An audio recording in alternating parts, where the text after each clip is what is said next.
Where was I? I know what it was. It was one of these, things academics say, memes, where it was like, it was someone observing someone else in their class, and I said, professor walks in and says something like he's depressed. Yeah, I saw that. And then like the student first says, yeah, professor is depressed. And I was like, I'm like, so I do wonder sometimes when I walk in and just make like a random joke, if they write down like, Prof today joked about, and you're like, you almost want to be like, you can ignore that. Okay, don't ignore that. But they just write down. That's great. How do I pronounce your surname? DiMoia. DiMoia? Okay. Yep. 한국말로 DiMoia. DiMoia. Yeah. Okay. I'll get it enough in Korean and then they're like, are you French or are you talking to my grandparents? Yeah, okay. Dr. John DiMoia, you achieved your PhD at Princeton University. Joined Seoul National University in 2018 as Professor of Korean History. You're the author of the book Reconstructing Bodies, Biomedicine, Health and Nation Building in South Korea since 1945. It's nice to see you again, sir. Thanks very much. Nice to see you. Nice to be here. Yeah, we last saw each other at a conference there with Honik Kwon. Yes, yeah. December of last year. Last year, Tanner Rogers, who yes. was also on this. Fabulous people there. I want to talk about history today with you, John. History is one of the most contentious issues here in Northeast Asia. And based on the last episode, I've discovered that it's one of the things that I sometimes, ashamedly perhaps, self-censor on because I'm aware of the emotions and everything that goes round. And I also want to be respectful to a country that I love very much and has given me a great home. Before we explore some of the whats and the whys of history, can I ask you to start very generally, broadly, by asking, what is history? Because on the way over here, Yunso was sort of telling me, wow, I thought history was just facts and things like this. Now, one of my favorite books is What is History by E.H. Carr. Sure. That was banned here for a while. Yeah. Out of curiosity, during when? During Chunduan and... I believe it was banned until, Chunduan time, until about 1998. I get it in the sense that it was asking for a version of history that was, I believe it was featured as well in the film, the Nomyuhyun film, Pyonosa, Lawyer as well. They made a thing about that. So that's E.H. Carr's version. What's John DiMoia's version? What is history, John? Okay, sure. And I'm actually going to go a little bit into my background just to answer the fact that I have a very loose or at least more contingent relationship with history. I became a historian very late. I started only at the PhD. I did not do a bachelor's in history. I did not do a master's. I did the master's in history in the course of the PhD. So that's the first thing. I came to it very late. I was a lit major. I did a lit undergrad, have a lit and also a linguistics MA, started the lit PhD. All things which I advise if anyone's doing think of doing grad work, don't do what I did. No, because you end up. But anyway, so that's the first thing. The second thing is I'm trained actually as a historian of science, which is even a more tiny specialty within history, which makes it a little more specific. Then to try to get to the question, they actually asked us this question or a variation thereof the first year of my grad program, and we were asked to provide a model. So I'll do that, and then I'll try to riff off of it. I used then Ted Porter's Trust in Numbers. He's a senior historian of science at UCLA. He's probably just about ready to retire. It's all about how quantification in the 17th and 18th century becomes a very big part of European daily life through statistics, through bureaucracy, census practices like this. So to get to the question, I definitely don't have an expansive epistemologically based view like Carr, certainly, or I could, without being forced, but I would answer the question by saying I really find history and what I am interested in history to be tiny little things in everyday life that you might not necessarily latch onto, but that you kind of, and it's why I ultimately became a historian of medicine primarily, and then I branched out since. I'm trying to think to give you an example. No, I know, 'cause situated in Korea. Even, I'm forgetting the title of the book, but Don Clark, author of Living Dangerously in Korea, also has a wonderful book of missionary photographs of some of the first medical encounters. A lot of these, of course, come from Severance and Songshil Day. But the ones from the end of the 19th century and into the early 20th century, where you have a Korean wearing the horsehair hat, some version of cloth, but having a stethoscope put to their chest. That's more medical anthropology, but I still, historically, what is that encounter? Because I feel it myself sometimes when I go through the Korean medical system, even though I'm usually familiar, but having obviously a Korean doctor do this to me, I'm really interested in trying to reconstruct what those actors on what level what they thought they were experiencing, how they thought about it. And again, I'm sure anthropologists would like to claim that territory, but I'd like to claim some of that for history as well. So sorry to get to the ultimate question again. History for me is material practice, smaller things. I tend to be less interested, although it's important, in bigger ideas, bigger strategies. In that first book and also in stuff I work on now, I'm really interested in what objects Koreans encountered on a daily. I'll give you one other example. It's not my work, but if I can shamelessly promote the work of a colleague who's at Cheongbukdae, Teo Kim, he's for years been interested in the Korean typewriter and Korean keyboards and how Hangul interacts with the technology of largely the Western typewriter, but gets Koreanized in all kinds of interesting ways. And in a similar way, I have never worked on it, but I talk about it in class sometimes.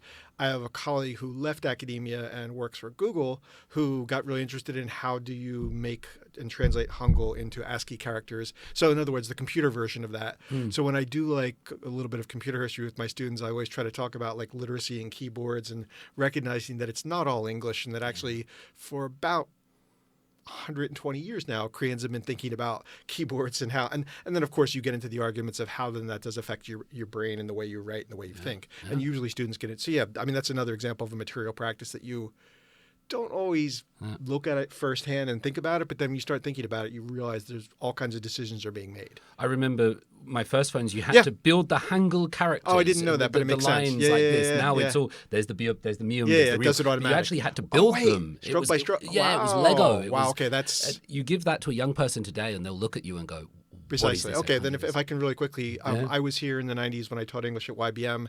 I don't remember that, I have to admit, but I do remember when everyone had a beeper. Yeah. And coming from America, I'm sorry, the beeper context was of a different industry and a different set of transactions. It's like drugs. So when I got here in Korea and everyone had a beeper, I was like, okay, that can't be, it's got to be something. And then it turned out it was just the medium of communication. Yeah. I'm fascinated by the image of a yangban with a stethoscope around his neck. Yeah, I'm actually thinking of one particular picture. I don't have the book is something like, but again, it's Clark getting access to Christian mission photographs. And again, the majority of them are early 20th century, but some of the late 19th century. So 1880s, the first medical encounters. Yeah. And yes, at least one of them is a guy with his gown partly and the stethoscope. And he just has this look on his face, not this is terrifying, but more just like, what's going, like what's going on here? And I love that image. Because I've read so much about sort of religious encounters and then nationalism encounters and technological encounters between sort of the Western missionaries, people coming over, and then the people of Joseon, but how the medicine encounters worked. And to tap on that for just a minute, I don't work that particular vein, but colleagues who do Sonia Kim at Binghamton does exactly. Korean nurses' assistants, nursing, and exactly, it's heavily true. Most Koreans who encounter pre-Haebang Western medicine, if it's not the Japanese colonial system, which is what you don't want, it's through missionaries. Wow. I mean, primarily, and so there are definitely people who work exclusively that vein, from like 1890 to about 1930s, 1940s. Which then makes me curious about the medicine system before that. Whether it was all sort of hanyak and putting dum on, or is that a more modern thing? Because all the time, if I say I'm feeling tired, Korean family members will come up to me and give me like a ginseng drink, and they've got herbs and pills for everything these days. But I wonder what it was like pre. Sure, I would be on other people's turf, but just to speculate, obviously. Easy. The name to refer to, if anyone's interested, particularly in Korean language, Shin Dong-wan, who is also at Cheongbukdae, has written endless number of texts, cholera on the Donggi Bogam, so from the 17th century forward, and some version of post-Donggi Bogam, which is early 17th century, of Hanwihak. But in terms of the material practice, that's exactly where I don't know. I'm following these guys and basically acknowledging, because I don't read classical Chinese. To what you were saying, it's where it's really interesting to me moving forward a little bit is exactly as when you get from the second half of the 19th century, where you have that whatever version of Hanumiak exists, Japanese colonialism coming in, mission medicine coming in, and you get these weird hybrid, and that maybe that's part of the answer. Maybe it is a hybrid encounter all the way. The one person, again, I can think of is Theodore Junyo at Yonsei. What a guy. Yeah, he's probably on a totally different vein now, but book 2 was It's Madness, and he tries to exactly do the same type of jumping bridge that I like, where he does what is it like to deal with a shaman, Mudang, and then the first generation of psychiatrists, which are primarily, as he argues, and I buy this, in the 30s, if you're seeing a psychiatrist, it's not, okay, there might have been a few Koreans going to see one, but it's more likely you were arrested by the colonial system and you're encountering a police person who, instead of sending you immediately to jail, is saying, why did you kill your husband or spouse? And those love suicide, why did you try to commit suicide? And that gap between dealing with a shaman and dealing with a Japanese trained psychiatrist is not, well, actually, those things could have been simultaneous, but like thinking chronologically, it's only the end of the 19th century to about 2 or 3 decades later. That's the stuff that really fascinates me, and I'm only really limited by linguistic gaps where my Japanese is just basic enough and my classical is non-existent. So that's primarily why I tend to go in the direction to the present. But I love reading that stuff and grappling with it. Theodore's such a good writer as well. Yeah, this is absolutely. He's weird fascinating. Tangent, but I think it's Zambia at the moment. He's creating metaverses. He's digitally contizing, creating. But what he's also doing is getting like condoms from Seoul from the 1980s. He wants like 88 Olympics condom, but he wants to create a metaverse version of it. So he's getting all of these things and trying to digitize I was just going to say, what I got from him apocryphally about 2 years ago was he said something about, I'm doing games now, I'm no longer doing Korean studies. Yeah. So that must be a more detailed version of it. And I've been back here 6 years now. I have physically seen him once, but we email all the time. So it's just, he's really busy. As you probably know too, the silo nature of academic life tends to be you live in the same city or even on the same campus, but you see each other once every 6 months because 300 meters over there, and I'm supposed to hang out in my department and not talk to other people. And you get busy. Things happen. Yeah. And I miss his work. Things like It's Madness and that's how great. I knew him when he was still at Hawaii. From me running up at conferences, because there are not that many of us who do Korean medicine, and probably I even met him going on first memories, maybe 2010 or 2011, when I was still in Singapore, probably at a conference when he was working on that book where he said, like, I've read some of your stuff. And I was like, what? The first, you're like, and then you realize, oh, wait, we actually, now, because at that time I was thinking of him as primarily as the gender scholar of the first book. So I was like, why would you do that? Yeah. It is weird when people, especially when you get grad students from other places who tell you, like, I look up your dissertation and you're like, why would you do that? Don't do that. You were just mentioning shamans. Sure. Have you been to one? Have you seen one? Any thoughts on these shamans? Because it's weird that the Koreans they want to hide that a little bit. No, I have not personally, but obviously in the literature, besides Junyu, Laurel Kendall, and tons of stuff, and the reinvention of shamanism in the 80s forward. And I taught a class, it's already been back a year and a half, so it was fall 22, not 23, on Korean religion, where we read Laurel Kendall and several other things. So know the secondary literature. Would love to see it and experience it. No, the only thing I can say by analogy is when I worked on the first book, one of the people who figures in the book, and this is where I'm terrible because I'm going to blank on the full name, but it's Mr. Beyond. I apologize. I'm going to Byung San Hoon maybe, but Mr. Beyond. I was looking at the guy in the colonial period, but to see the family, the then either I may be skipping a generation, it was either grandson or great grandson. So this is 2006. Let me meet him in his nice Gangnam area office. Said you can come down to the clinic, which I found out was legitimate, and where they run the family compound. Outside of Daejeon. And there he definitely had the patients that were living on site, where he was growing the herbs and actually doing a lot of the preparations, versus the Seoul clinic, which was clearly his other side. And I can't remember whether he was a Kyunghee grad or Wonkwang, but he's one of the modern, those guys, and just seeing the gap. And I guess the other thing that really interested me was, oh my goodness, the family documents. I only ended up talking just exactly to frame of, here's this figure of who couldn't take the exams because the Japanese truncate the system. But I know the thing he used that he let me scan that I've always used. I knew these existed, but it's the only time I've ever held one in my hands. He had the senior figures Migunjung ID from 47 showing that he had been classified by the Americans as a Chinese herb doctor. And then when he had let me have the CV, I mean, handwritten, so you have to, but it similarly showed that the Japanese had never authorized him, but did every couple of years a survey where they'd be like, okay, you're doing the medicine in the countryside, seems to be going okay, we don't really have a priority here, so keep doing what you're doing, which shows in a weird, interesting way the strong parallels between the Reconstructing system and the Japanese system in a way that also for Koreans must have been like, because I've heard this later in other interviews. So there's been a complete replacement of military authority, but actually in terms of practice, you guys are not that different.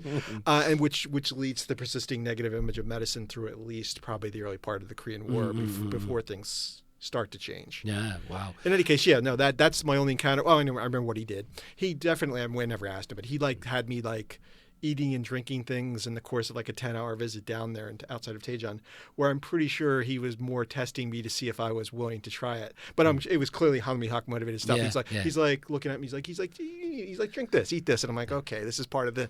So and I would also, I hang out with lots of medical anthropologists. I've been back here a while. I would love to. Okay, I don't want to have plastic surgery, but I would love to at some point go through a Mudong experience just to be able to document it, and similarly for a more prepared for Hanmi-hak thing. And to be honest, I just did my I haven't gotten results yet, but I just did my Seoul Day annual physical a couple weeks ago, and that was I had not done the non-office but the clinic thing with the Korean friends later told me this is normal. It's almost like the spa. You go up and you put on that. Yeah, so it's over at what is it, Yoksam Station. Seoul Day has a hospital up there, it was obviously much nicer than I expected. I was just sitting there going, now I can see why people get into this. Yeah, just music. You're just kind of relaxing, and they're like, number 5, you, and then you're in there for 30 seconds, and then you just go through the whole. Yeah, so that in itself, I was sitting there going, wow, I don't think they'd like this, but I should actually write about this. Yeah, it's amazing the focus on health. They tell us, you know, I have to do it every couple of years. Precisely. That's why I guess I'd been putting it off, and they didn't say I had, but they're like you really should. And I was like, okay. Yeah. And I get messages now from the hospital saying you're over 40, come in for a cancer screening. It's free and do all this. It's amazing that they're reaching out to you saying you should take care of this precisely in a nice way, and it's medically and financially available. What I always find fun in these health tests is when they do my eye test, when your vision, I can generally read to the bottom of the thing, which they can't believe. And they look at me and they look at my red eyes and my droopy bags, and they're like, no, this one. And then I read it again. I had the complete opposite experience. That was one of the ones where they said, because they do have you bring your prescription glasses, and I can only do 1 or 2 lines. And she's like, so those are reading glasses, right? You don't have your, and I'm like, no. I was like, oil de poteau, I've always had weak eyes. I'm like, I realized it more and more, probably these are, I think, so this would have been still in Singapore, so 15 or 16 when I got these, they were like, we still can't get you to where this, and so I think it's even and again another almost 10 years of life. You got those glasses when you were 15, 16? No, 2015. Glasses I've had since 4th or 5th grade. Yeah, it was one of those things. The classic thing. I'm sitting in the back, and the teacher's like, "You can't read anything up there." Yeah. It happens. Have you been to a shaman, Yunso? Or do your friends talk about Mudang or these or is that a thing at all? Yeah, is that something or not? Is it scary? As I remember, now, current President Yoon was accused by sticking to shamanism. The Hanja, the Chinese character on his palm to make him stronger kind of things. Okay. So, it was king, wasn't it? Wang or something he had. Yeah. And me and my friends were talking about, that's giving elementary school playthings, but for us, shamanism is not a very reliable thing. It's more of a myth, just a story. Sure. Yeah, for me, it is. Okay. Korean people like reliable things. If you're going to do something, you want that. It's got to be efficient. If I could throw the one other out there to that, I like. I mean, in terms of the hybrid nature, where I also encountered, not myself, but seeing it in others, Hanmi-hak was when it was at Sogang, one of my teachers had the chim in her ankle from soft tissue injury, not bone break, probably tore ligaments or something.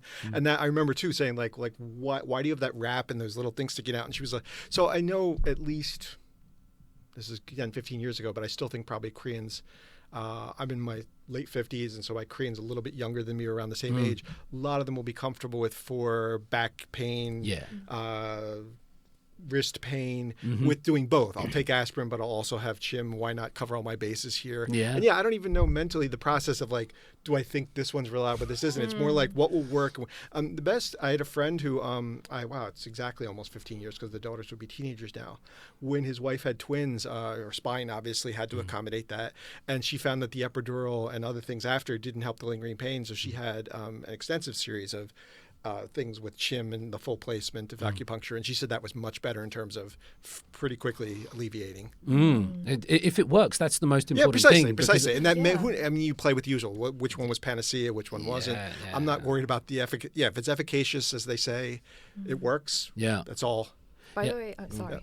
There are like shamanism mythic Korean grandmother cures in countryside. Okay. Because like in the old. What does that mean? Yeah, like for example, if you got something in your eye, like acne or something that, then they would like pull out one eyelash from that and put it in the ground and like stomp on it like 3 times or something, and then that would cure your something, or like apply doenjang on your scar, then you will get relieved or something like that. So maybe heard from it, and they believe in shamanism, but like kind of Buddhism, the mixed things. Yeah, I was just going to say, you're almost always going to have some sort of complicated religious underpinning. Yeah, hybrid cure. Yeah, not medicine, but it is also interesting. Yeah. No, and that's to give you, I mean, if I can jump here a minute, I have tons of friends in the larger world of what's called EASTM, East Asian Science, Technology, Medicine, who do very, very much more detailed, particularly colleagues in Singapore, colleagues based in Taiwan and China who are very into visiting drug markets, looking at exactly how these practices are in 20th and 21st century context, regulated, handled, and who are much stronger believers than I am. I look at it more, that's where, again, I'm not an anthropologist, but I've been accused of verging into, I'm sorry, as a historian, you know that makes people nervous, but definitely sometimes you just have to be like, all right, I'm going to go with this and I'll see whether I can use it later. Is there something in these old practices? Should we be moving on from them? Is it like, we used to burn witches in the past. We used to do all these old things, but now we're rational. Now we're scientific. I'm making a very extreme case here. I understand. But is there some wisdom in all those old things? Because what is said to work scientifically, doctors used to say smoking is good and drink a pint of Guinness. And now I find smoking alcohol is out, and microdosing and psychedelics are coming back in. And I read the Michael Pollan book on microdosing, and I found that very interesting. Yeah, but it's weird to me how science and what's effective and what's recommended changes. I just wonder, these kind of old traditional indigenous methods of doenjangs on scars and all of these things, is there value in them? Should we discard them? Are they coming back? What's their role in this? No, fair enough. It's not what I do, but I always get asked to talk about this. Sure. I would say unless there's something obviously harmful, like, yes, let's not target random women because we have certain religious beliefs that are all really about power and our own insecurity. No, as long as there's nothing like that, the real more interesting question becomes, and this is where exactly I get interested in things like drug development, questions of regulation, questions of will health insurance cover it, and I guess in the Korean context, because again, I have a friend at POSCO who works on this. POSTECH. With that question of regulation and the money question being obviously hidden there. In the Korean context, my understanding is particularly with like OTC Hanweehak drugs, you get the interesting thing of, well, okay, we're going, so, and then probably this is a vast oversimplification of it, but we're going to do the dual training so that we have Western medicine and Hanweehak so that we can compete, which is what they did in the 50s. That works. Then when you finally get now, instead of herbal preparations, but I guess, in the lab versions thereof, she works on the OTC over-the-counter issues with they'll then argue that, yes, but only we can prescribe and sell these. And then it's like, well, wait a minute. If that was made in the lab and it was synthesized the right way and we know the biochemical formula, I can see Western Korean doctors saying, no, we should have a share of that as well. So you get, in all the places that have dual systems, China with TCM, I don't work on Vietnam, but I understand they have the same. Korean also, you definitely get massive competition for jobs, for money. And as you probably saw, is it just today or yesterday, another medical strike, which is always about containing the size of the guild so that you don't, not that I'm criticizing because I don't want doctors emailing me, but it's historically, this has happened again and again. And I saw that they said medical residents were going to resign incrementally and then en masse as their way of protesting back. So it won't shock me again if the government backs down because every time, I mean, this has been going on since at least the late 90s, early 2000s, where the KMA has very much said to the government, every time the government's like, we need more doctors, we need them in rural areas. This is not a new issue. This is what the Japanese, this goes back to the Japanese colonial system and earlier, and probably even to Chosun. You have concentrations of doctors in areas where there are larger populations and where they can make more money. Yeah. This protest, this strike, this is very serious at the moment. And again, the most interesting thing for that, why I'm interested in it too. I have a friend, and we have a special issue coming out in a journal probably in August, maybe December, depending on the publisher. But it's exactly on Korean health insurance. And one of the things which he was happy about was one of the tropes in my piece is exactly, these strikes are not new, even happened during COVID. And then the other day I put the story up and just linked it, and I was like, okay. So at least we have another in if we need to publicize it later. But no, to that, years ago, one of my friends, and I think I will just not say the name, just to he used to work at Seoul Pyeongwon before he got his current job. This has to be 2012 or 13, because it was when I was still in Singapore and coming up here all the time. So it's in the summer. I'm visiting the Seoul Pyeongwon campus, if you know where and it's obviously the old Taehan Hospital. And we're up in his office, and exactly the doctor's outside protesting with something. And I started taking pictures, and he goes, don't do that, or don't let them see you. He's like, they really might come up here and like try to take your camera, and because they want to present themselves a certain way, and understandably they might not know that it's some weird historian guy who's interested in, not someone who's trying to misrepresent or document it for some other reason. So I'm leaning out the window. He's like no, back in the room, and like from this angle and only. And he's like, if anyone comes up here, you didn't take these pictures. Korean people love a protest. My students from Singapore and China will ask me, like, because they're going around Gwanghwamun all the time, and they'll say, precisely, do Koreans always protest like this? And I'm like, yeah, they did. This one of the things that they do. There's this myth or this narrative that Koreans are very obedient and quiet and calm. Precisely. Go out in the street. And the Gwanghwamun ones fascinate me, even just the regular activities, simply because the iconography that comes up in the signs to an American is just absolutely, I mean, I understand some of it, but it's just bizarre and interesting to see how the Hanmi relationship is played off of, or what was new to me too from this spring, I guess. I knew Park Chung-hee, of course, and obviously since she's left office, Park Geun-hye. But this was to me, maybe it's not new to people who study Korean politics, but seeing the lineage on a sound truck or on a sign of Park, and Lee Seung-man struck me as interesting. Yeah, and then I get stars and stripes all over the place. Precisely. The way it's being used in particular ways, and particularly even the way Trump's name is used, I just find fascinating and disturbing. Yeah, we'll come to Hanmi Gwanghae. We'll come to Korea-America relations. I've always thought that the health system here is amazing. I've had various things going, and I'm two young children. Very happy with it. Yeah. 2 young children. We have to go to hospitals with them sometimes, and every time, the last time I went to go and see it, I bruised a rib playing football, and I've never broken a rib before. And the doctor says there's nothing you can do about it. It's just don't cough or sneeze for a few weeks. And that strikes me as as long as you can tolerate the pain, and exactly. As long as there's no bone shard that's potential. Yeah, they did all the things, but he was just looking at me, going, "You speak Korean really well." He just wanted to chat with me. I've always found the health systems here very professional, very cheap, very quick.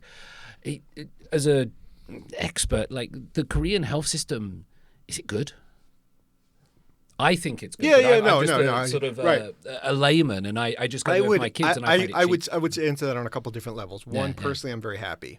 Two, on a global level, I think compared to what other places have in terms of costs and the way they're managed socially, I think it's also good. Yeah. Obviously, three, then you get to the historians thing. I know it has a more contentious set of origins than perhaps is talked about.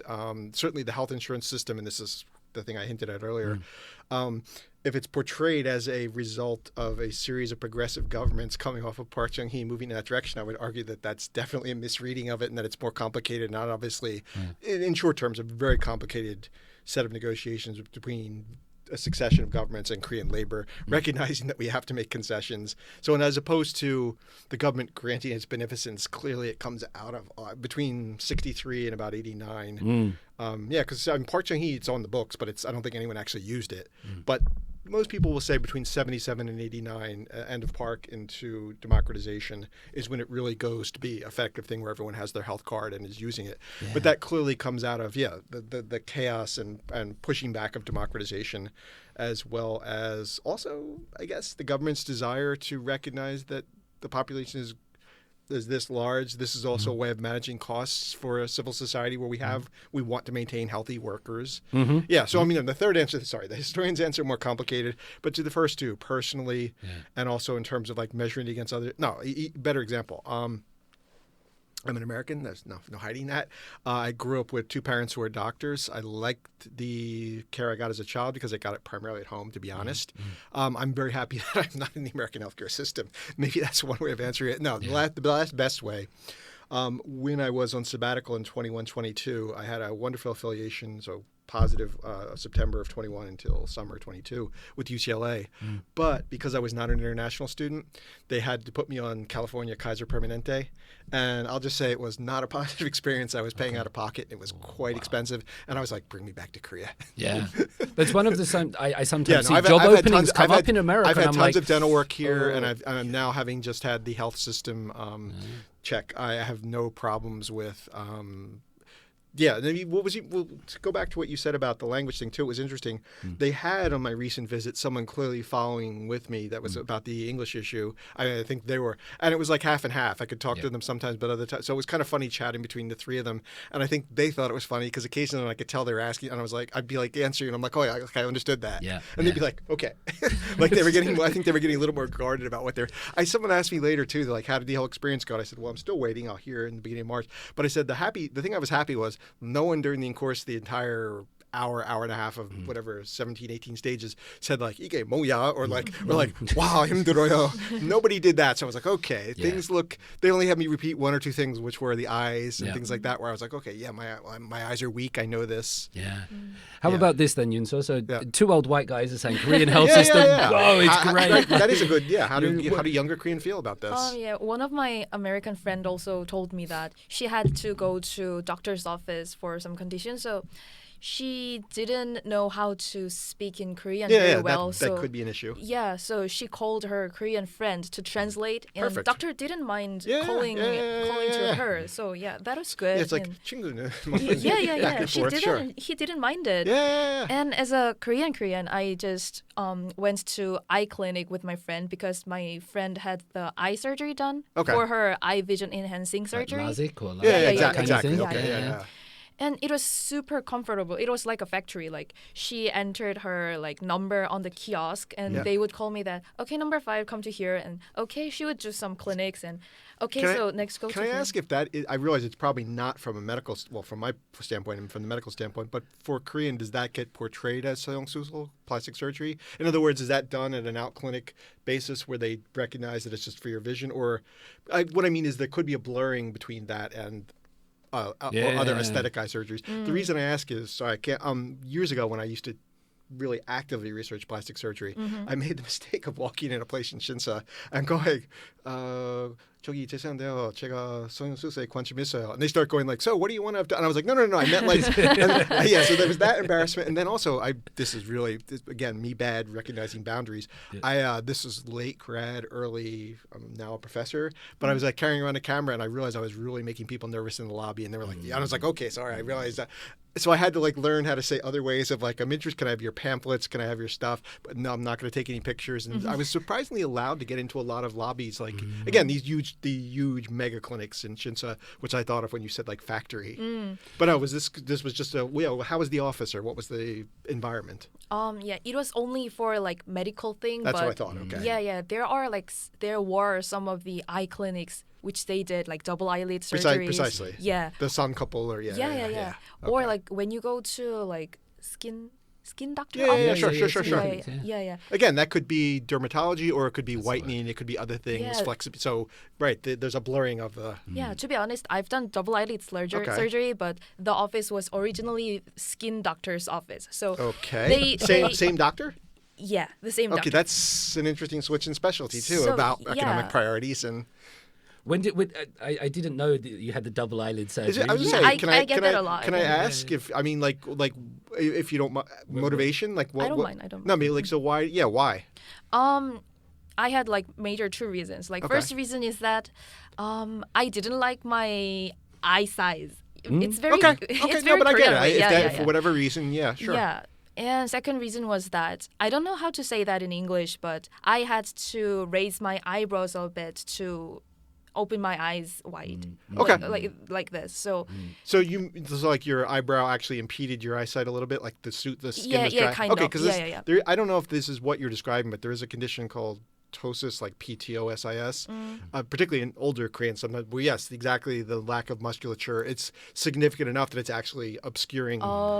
Because basically the flap of the skin. Isn't that what Nomu Hyun said when he got his eyes done? I think. Exactly, and that's what the joke is. That's what the joke is it legitimate or is not? But there are legitimate conditions that actually, and this recent visit when I was doing the chart, she kept taking like a pencil, whatever, and trying to lift up my eyelid, and I was like, what's the meaning here? Like, it's not going to get any better. But I kept wondering whether she'd done this to other Korean patients and thought, well, he needs it too. Like, she kept lifting up the flap my eyelid, and I was like, and she kept saying, 죄송합니다. I'm like, it's fine, but it's weird. It's not the worst place. Anyway, no, that's interesting because again, I have not looked at this stuff in years, but And is that common for your group? Yeah. I'm curious, two things. And so, how old were you when you got it?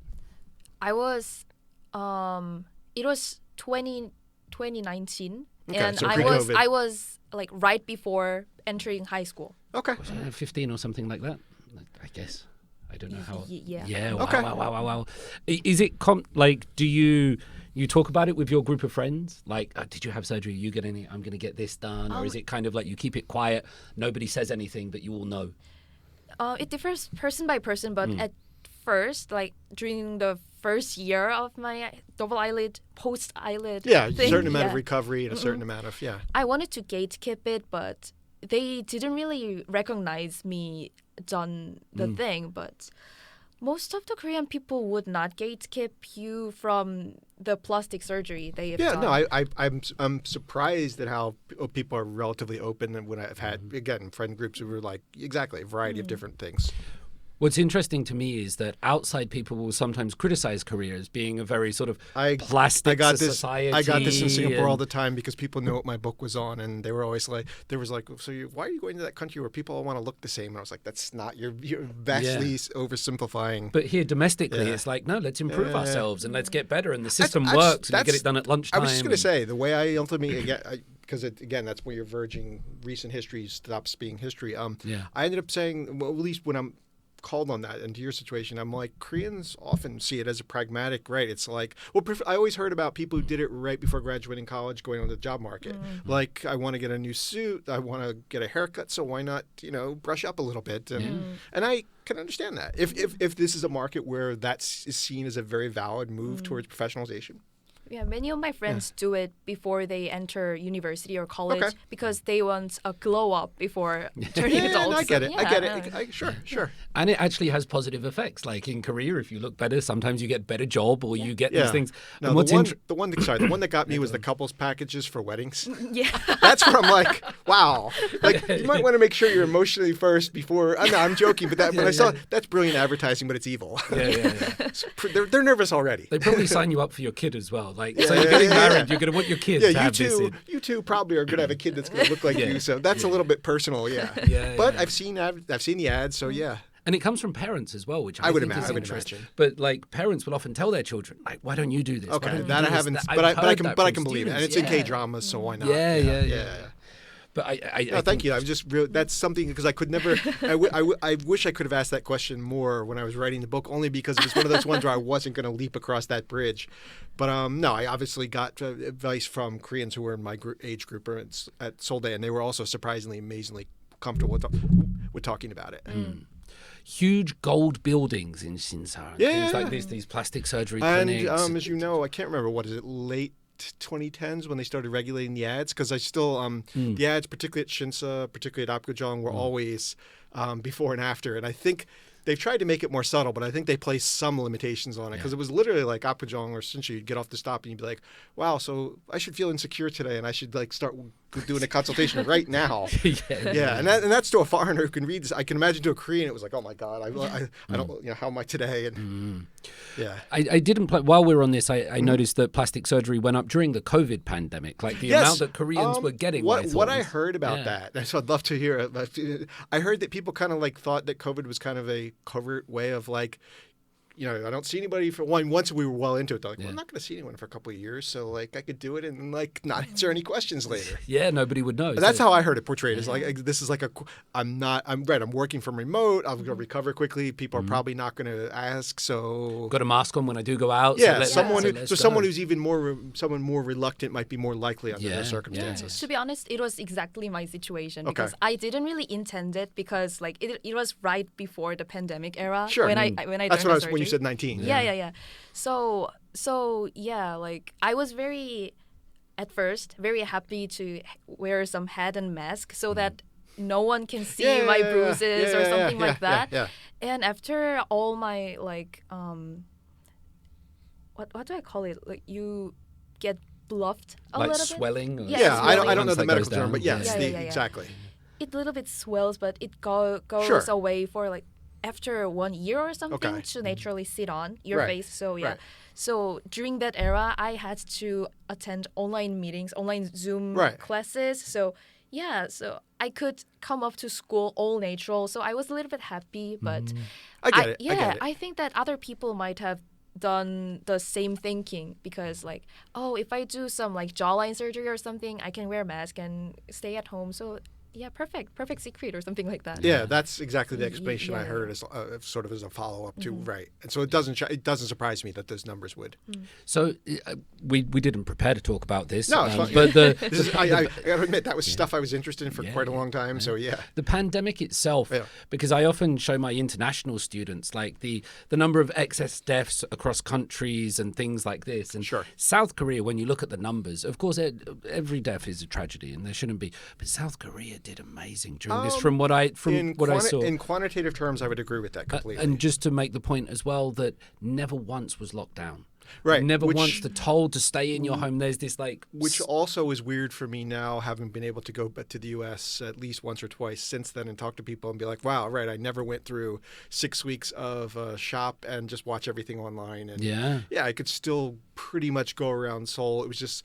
I mean, my recollection is the major inconvenience was I couldn't sit and drink my coffee. I had to do it takeout, which is a minor. Yeah. So yes, relatively speaking, we were very lucky here. Yeah, but never once forced to stay inside your house. You could go out and the government trusted you. And I thought that was really interesting because there's this narrative that the West is all about freedom and rights. And here you have this authoritarian East. But the West was locking down. I remember seeing photos of Queen Elizabeth II sitting by herself at the back of her church as she's going for her husband's funeral, and just like, wow, it was heartbreaking. But did it do okay here from a medical perspective? You think? No, absolutely. Absolutely. So what we've just said, and then to continue, quantitative terms. What do you want to call it? K19 or K-COVID. And President Moon certainly, through the end of his period of rule, definitely benefited greatly from the perceptions that it was all him, where it was the public health people. Jung Eun-kyung was the head of the KC. Okay, thank you. Where it's weirder and it's harder to compare, I guess I would say, is two things. One, of course, the use of the ICT data, which comes from Korean mayors. So I think they changed the rule officially if the MERS outbreak is summer 15, because I remember because I was here. I think they changed the rules in November, December, which is the famous unidentified first Korean patient who's the middle-aged Korean businessman, comes back, has symptoms, they're not sure what they are. He, in the process, goes through several hospitals seeking diagnoses, and I believe at least once breaks quarantine when he's not supposed to. But the point being that he spread it through the hospitals, which was exactly the justification for the legal change. Then to get to that, you can't in most countries do that and share that data for all kinds of obvious legal reasons. So that it was real, and it is weird. I asked myself, why am I willing to share all my phone data with the Korean government? For a variety of reasons, I felt comfortable with it. But you could never do that. I don't see them having that level of contact tracing in the U.S. It's just it would create all kinds of problems with the carriers. So the second thing, of course, and this did come up later, and other people have written about it. The fact that you did start to see, even as the numbers in the system were working fairly well, existing differences, class differences, religious differences, LGBTQ issues. So the famous one, just to cite it because a lot of people have written about it, May or April, 5-6 months in, if it's late 19 and early 20 here, a small bump in Itaewon and linked to a particular club. The government mentions the club in the area and says it's totally neutral. People who know it say, no, what you're basically doing is outing a particular LGBTQ community and you're doing it deliberately. So some of the same issues. And to be honest, you do what a historian does. You always flip it back. So they're not going back way, way back, but just going back to AIDS, where I at least have the WHO materials and I haven't published on it, but I've looked at it a little bit. And at least what Korea's reporting in the early 80s under Chun Doo-hwan and No Tai-woo, mid 80s to WHO is we don't have a problem, or if it is, it's foreign sailors or it's foreigners. And then as it slowly expands, well, okay, but we don't really have a gay community here in Korea, but there seems to be, something like that. You can see a lot of the parallels between the denial and then the slower recognition. And then obviously with Maris, the one I love, I don't have it with me, of course, but I'll describe it. And do either of you remember the camel posters for Maris? No. Okay. No, I only know this because I'm the weird person. When I came here in summer 2015, I'm snapping pictures all over the place. In fact, I just saw a camel poster in Narita, and I regret not taking a picture. But to finish when you say camel, you cigarettes or just a camel? Yeah, exactly. Not like Joe Camel. Yeah. Because Maris, and also people now have regretted calling it Maris because you're not supposed to identify a disease with a place because that's where you get Spanish flu from, and that's a problem. Yeah. So Maris, I don't know what the alternative names are, but so at least in the Korean context, it was a picture of a camel. And I'll get to the point in just a second. And it was, so whatever, MERS something, coronavirus, and in Korean, just be careful. But I always get it confused. My sister used to do this. The Bactrian camel, I think, is the two-humped and the dromedary is the single. But in any case. Oh, I think I remember that. Anyway, the Korean has the wrong camel. And I don't know exactly the biological reasons, but if you Google it, most of the literature will say this particular type of camel is the conveyor of the MERS virus, and the Korean posters all have the other one. So I've shown it in class and say, look, I'm not saying this is about Korean stereotypes about the outside world, but just to show them that others, just like the famous examples of colonial powers in the U.S. doing it wrong in the places that they oversaw. I'm like, wrong camel, and it's got like a coconut and a palm tree in the background. I'm like a little bit stereotypical, so we need to think about these things, exactly. And also, sorry, just to connect there really quickly, I work and still I'm actively interested in the second book project and articles on Korean tropical medicine, which would Yoldae Wihak, medicine of hot places. Okay. And when you look at like Korean stuff in Vietnam in the 60s, it's absolutely hilarious. I mean, it's not funny, but the quick example that always comes to mind is the same people that run the famous school anti-parasite campaigns, Kiseng Chung Pangmul, are some of the same people who are running the health of soldiers in Vietnam. So obviously they see these populations as, and of course the stereotype they have prior to 65 is Koreans will be exposed to parasites. They'll be exposed to malaria in Vietnam.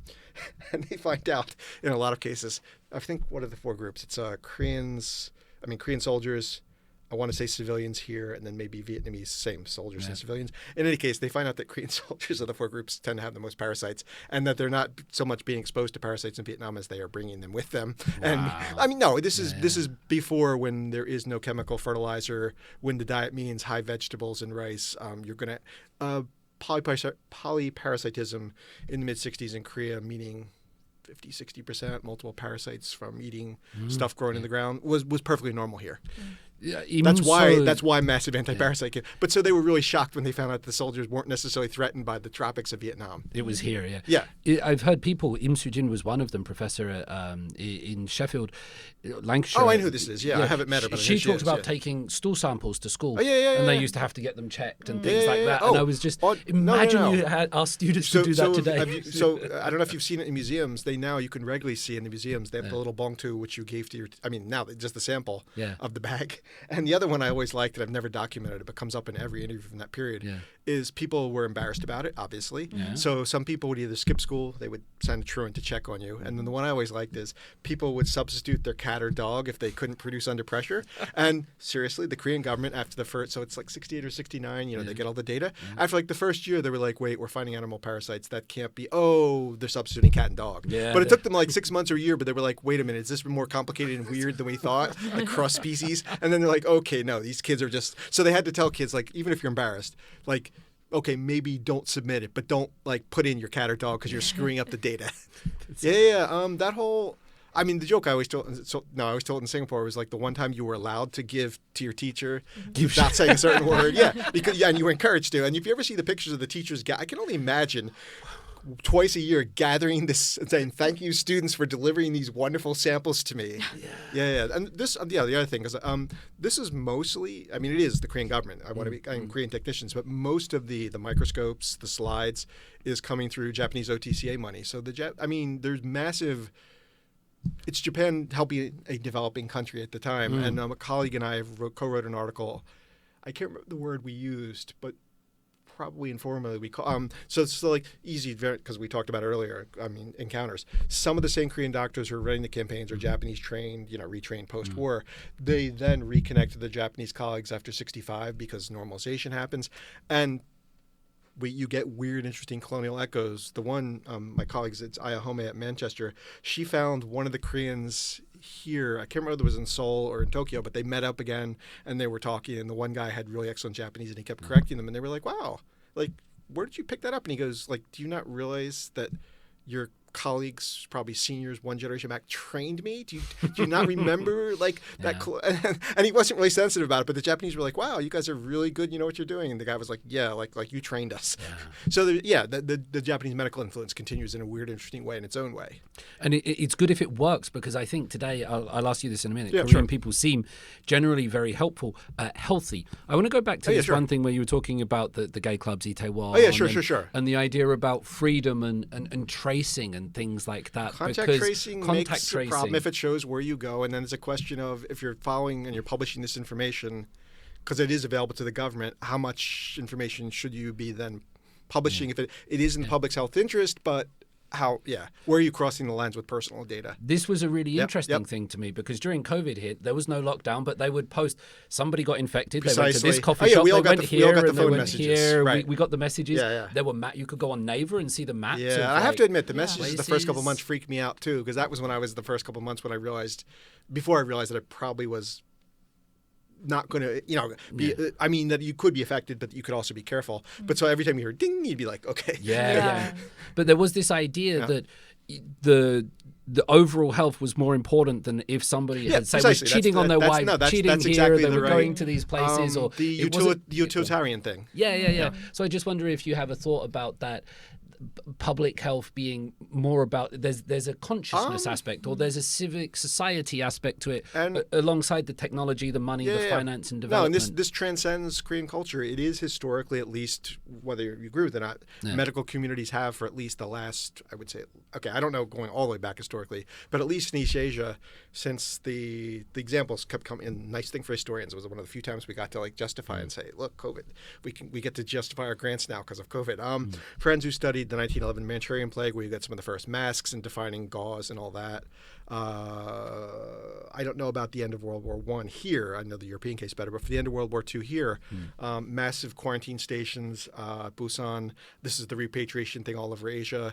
And so, when you have an outbreak of cholera, Fall 46 in Seoul, which actually does parallel the train line, which is not surprising, you get the Migunjung telling Koreans, no funerals, no large wedding ceremonies, and people getting angry because that feels exactly like the Japanese. And the U.S. government at that time was like, we don't want a Korean Peninsula or a massive East Asian outbreak given Japan occupation, Korea occupation, Chinese Civil War is coming. It for all kinds of reasons, this, at least in this part of the world and probably other parts, is not a new thing. It's just... I know it was really weird and amazing to see how different countries reacted to it. Yeah. Here, but also, I'm sorry to finish that. Here, the really funny thing, because I kept getting these emails, and I guess other people who worked on it. So Koreans are really Confucian and they follow orders. So as you said earlier, Koreans are really they got used to authoritarian culture between. After 45 until 87. It's like, no. Have you ever been to Korea? Exactly. I tried to talk about familiarization. You're a Korean who grows up the right way after 48, depending on your age. You're in the military, you're a male, you get exposed. Women, Kachol Kewik, certainly you couldn't miss it. School children, anti-parasite, and other measures later. The public institutions since the 60s, the military, schools, everything, have gotten a generation of, now several generations of Koreans who were not the older Hanwihak. Biomedicine means Japanese colonialism, and it's scary, and it becomes normalized. And for a variety of reasons, that's a good thing, but I know definitely that first spring of 2020 said of this is why Taiwan and Korea are so good because they went through the Kuomintang and they went through harsh authoritarian rule. It's like somebody said it was like did a quick Google search there, did you? I saw some articles in Korean written by Koreans that it's because the bear could stay in the cave for 100 days and turn into I didn't see that. Even went back but to I know Baghdad. I get the reference. Yeah. What was it like being a teenager in Korea going through COVID? Was it like this is awesome, we get to stay at home? Was it psychologically damaging? You didn't see your friend Many of my friends felt depressed because they had to interact with friends, people, and they have to learn how to like talk with people and meet people, right? And for me, it was my first time going to high school. So high school and middle school is very different in Korea. Sure. Yeah, sure. Because like in high school, you have to go really study mode, like Koreanized study mode. But you didn't really had to socialize in the high school physically. So I had to struggle with a studying problem and friends with interacting problem. And as I remember, the social tracking system with the pandemic thing, they could actually keep track of where you were. You really at the library? Yeah. We even had to like show the QR code for entering places. Oh right? wow, yeah. That was my. I go to movies. I was guilty. I actually miss in a weird way COVID because everyone was paranoid. I remember going. Obviously, there wasn't a lot of new material, but I could see a movie with like only 3 people and just be like, "Oh, this is like personal TV." Yeah. But yes, the QR everywhere. Yeah. And sometimes it felt like a witch hunting for people because like when there is a like COVID patient who is positive, who turned positive on the COVID test, then people would ask about like non-important things about them and just gossip about that person, not non-relevant about Precisely. the COVID issue. This is exactly the privacy question comes up. Yeah. They would just witch burning do on the like SNS thing. It felt like like this society is getting more aggressive in a silent way. So it was a little bit of it's scary. I felt like that. And people turned out to be more aggressive because they could not really talk with people physically. They just post their thoughts online. I never thought of that. That actually makes sense. So I thought that you wouldn't have the same disincentives because the person can't come up and criticize you. So you can be a little more open online. I was it was a crisis. I was just being, some of the things you see online would not be said in face to face. I think definitely. Yeah. It must be. I can't imagine what it must have been like to being a teenager going through that. Like teenage years is hard enough as it is, but to be going I got to through say, my only major issue is probably was the initial adjustment to teaching classes, and then to be honest, once past the first semester and it became normalized, the other two semesters that I taught under COVID were actually fairly low key. What my students liked is that they went to 절대평가. So in Korean, there's relative grading normally. So both at Hanyang University, I know where you're going with this. Seoul Women's University. These two, it's like you've got to give 35% of the class C. No matter what their score, I only this. But during COVID, they went, you just give whatever you want. I was going to say, I don't know if we officially did, but we've definitely liberalized, and I have not seen any emails saying go back. So we've been, there was much more flexibility. We've got the go back. Okay. And so I think students got used to that. We're not going to be graded relative, absolute grading. And it's slowly going back to that one. So that was a big change. That analogy quickly, just to jump aside. When I taught in Singapore, it was much more rigid like that. And we would, as also, I think we had plus or minus 5% around our bands. If you deviated, we really would get. And then this is the other. I'm sorry, just a quick little. The other funny thing was once you had done that and you hit your percentages, you were supposed to smoothly show out the curve. So I got criticized once in Singapore for bunching my grades because I had a bunch of the right percentages, and they were like, yes, but they're not. And I was like, because you want me to artificially construct it, and they're like, no, it should naturally happen. Your students should naturally distribute themselves. Yeah. I just finished a winter program, and my student from Singapore just produced work that was unbelievable. Every student I get, not every student, but I get such high level work from students from Singapore. Overall, I want to come to Hamigwonge. Before that, just overall the health of Korean people, or the system, is it working? I mean, this is your thing. I haven't looked in a long time, but I'll just go informally what I can guess. Yeah. If you look at OECD things like are Koreans reaching certain ages? Yeah, I mean, I think Japan might be some of the highest in the world, but Korea's up there. The only things that you get the exceptions are, not surprisingly, things like the smoking and the drinking tend to affect the males. And I can't remember exactly which dietary things, but certain things with certain meats and things, which is why the obsession with all kinds of intestinal cancer and things like that, which having gone through the health exam, I realized why they're but no, overall terms, I think the health insurance system for the most part works fairly well. Where it's more complicated, and again, coming out of COVID, is that this is becoming an increasingly diverse population. So getting that healthcare system to workers who do not access Korean language, I can't, like, if I had come, I took my job 6 years ago, having been here before twice extensively, speaking not as perfect as I'd like, but certainly reasonably well, high intermediate, so I can get along. I can only imagine, like, even a white collar worker, but coming from Southeast Asia, maybe I'm just thinking hypothetically, like Vietnam with no Korean language, the challenge must be much. And also, like, on the Korean side, they're probably trying to figure out how do we identify that population and help them.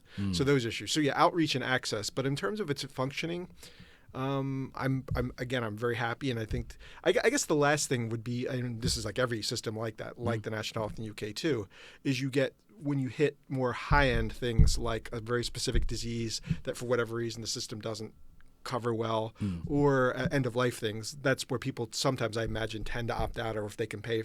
But I mean, for basic maintenance of life, I'm very happy. Just the contrast with the U.S. is the stark, obvious one. Yeah, I think you make a really good point, John, because when I go to vote here, or when I go to hospitals, I don't receive any looks too much. I don't. I'm pleasant. When I did but my I'm not Southeast Asian. Or when I did like my COVID shot, I remember, because it sends you randomly. It's like sent me to some little clinic over in Seoul, and the woman just said to me in Korean, like 그래요? 정말, like, and she looks at my sheet, she's like, 맞아, and she's like, okay, but you could tell she was kind of like, but okay, he's here. Yeah. They're generally. She was kind of like, are you sure you're in the right place? Yeah, I was like, yep, that's what they sent me. Yeah. And then she felt then we went all into Korean, it was fine. Yeah, and like you say, that is with us looking like we do, and with a reasonable level of Korean. I imagine that I have a certain foreign white privilege that I get. Yeah. And I get accused of this by Southeast Asian friends quite fairly, who say we have it a little bit differently. Yeah, and to try to acknowledge. Somebody said we should talk about the Southeast Asian experience in Korea, so that's just on my mind. Sure. For future ones. Can we talk a bit about history? Sure, please. While we're here. Not at all, please. It's a fascinating little diversion. So anyway, that initially aged car thing, material practice, we were at one point talking about a young man with a cat and the stethoscope. The Joseon Dynasty is a really broad question, but like if you watch a Saguk, it's this beautiful period with people swanning around palaces and actors in beautiful makeup and things like this. Do you have a sense of what the Joseon Dynasty is, or how it can be explained? It's an incredibly broad question, and it's probably the wrong thing to ask. But to your understanding, what was the Joseon Dynasty? What were the roles of slaves, or is it a glorious past of which the country should be proud, or is it like a desperate feudal society that was welcomely overcome? Sure. I'll say two things. Yeah. And then obviously feel free to follow with more questions after. But the first one is, I'm not a Chosun expert, so I'm not trying to defer on the question. But what I will say is, from anyone living here watching film, TV dramas, I would say that all of those images are probably more of a conversation about how Koreans see themselves in the relative present, and probably bear only a peripheral relationship to whatever the actual Joseon Dynasty was. The sort of idealized version you gave probably says something about how late 20th and early 21st century Koreans imagine themselves in a very rapid competitive society, but one that came off of colonialism, some vision of what they want to imagine. Well, we were like that, we could go back to it, and it probably is a construction. But no, I'll answer honestly in terms of like what I, as a secondary person who obviously has to start most of my classes in late Joseon and then move forward, I read secondary stuff, and I read the people I trust. So my Joseon is weirder in that it's highly linked to things like I don't even know if the word science and technology fit properly, but things like water clocks, things like and for that matter, Sejong and the stories that are constructed around the Hangul, but seeing that as a form of written technology and a form of communication. And that may be more on the higher end again, and still idealized, but I mean, I'm really interested in stuff like that. Even I don't work on Shilhak and practical stuff, but like fields and what methods work for producing more crops, things like this. I definitely have friends who work on this. The other thing I would say, again, having been influenced by friends, is that my sense of it for, I guess, what would be called mid to late Chosun, so like, bad on my years, but early 17th century through about the end of the 19th, and again, heading to colonialism, is very much an awareness of the Im Jinweeran and the aftermath of the war. I mean, I have a friend, John Lee, who's at Durham, who works very much on the reconstruction of forests because so many trees were not only affected by the war but also used for ships and things where the government was like, wait a minute, we actually need to like replant. And so again, it is kind of an environmental history issue. In fact, he tends to pop up in an environmental history context.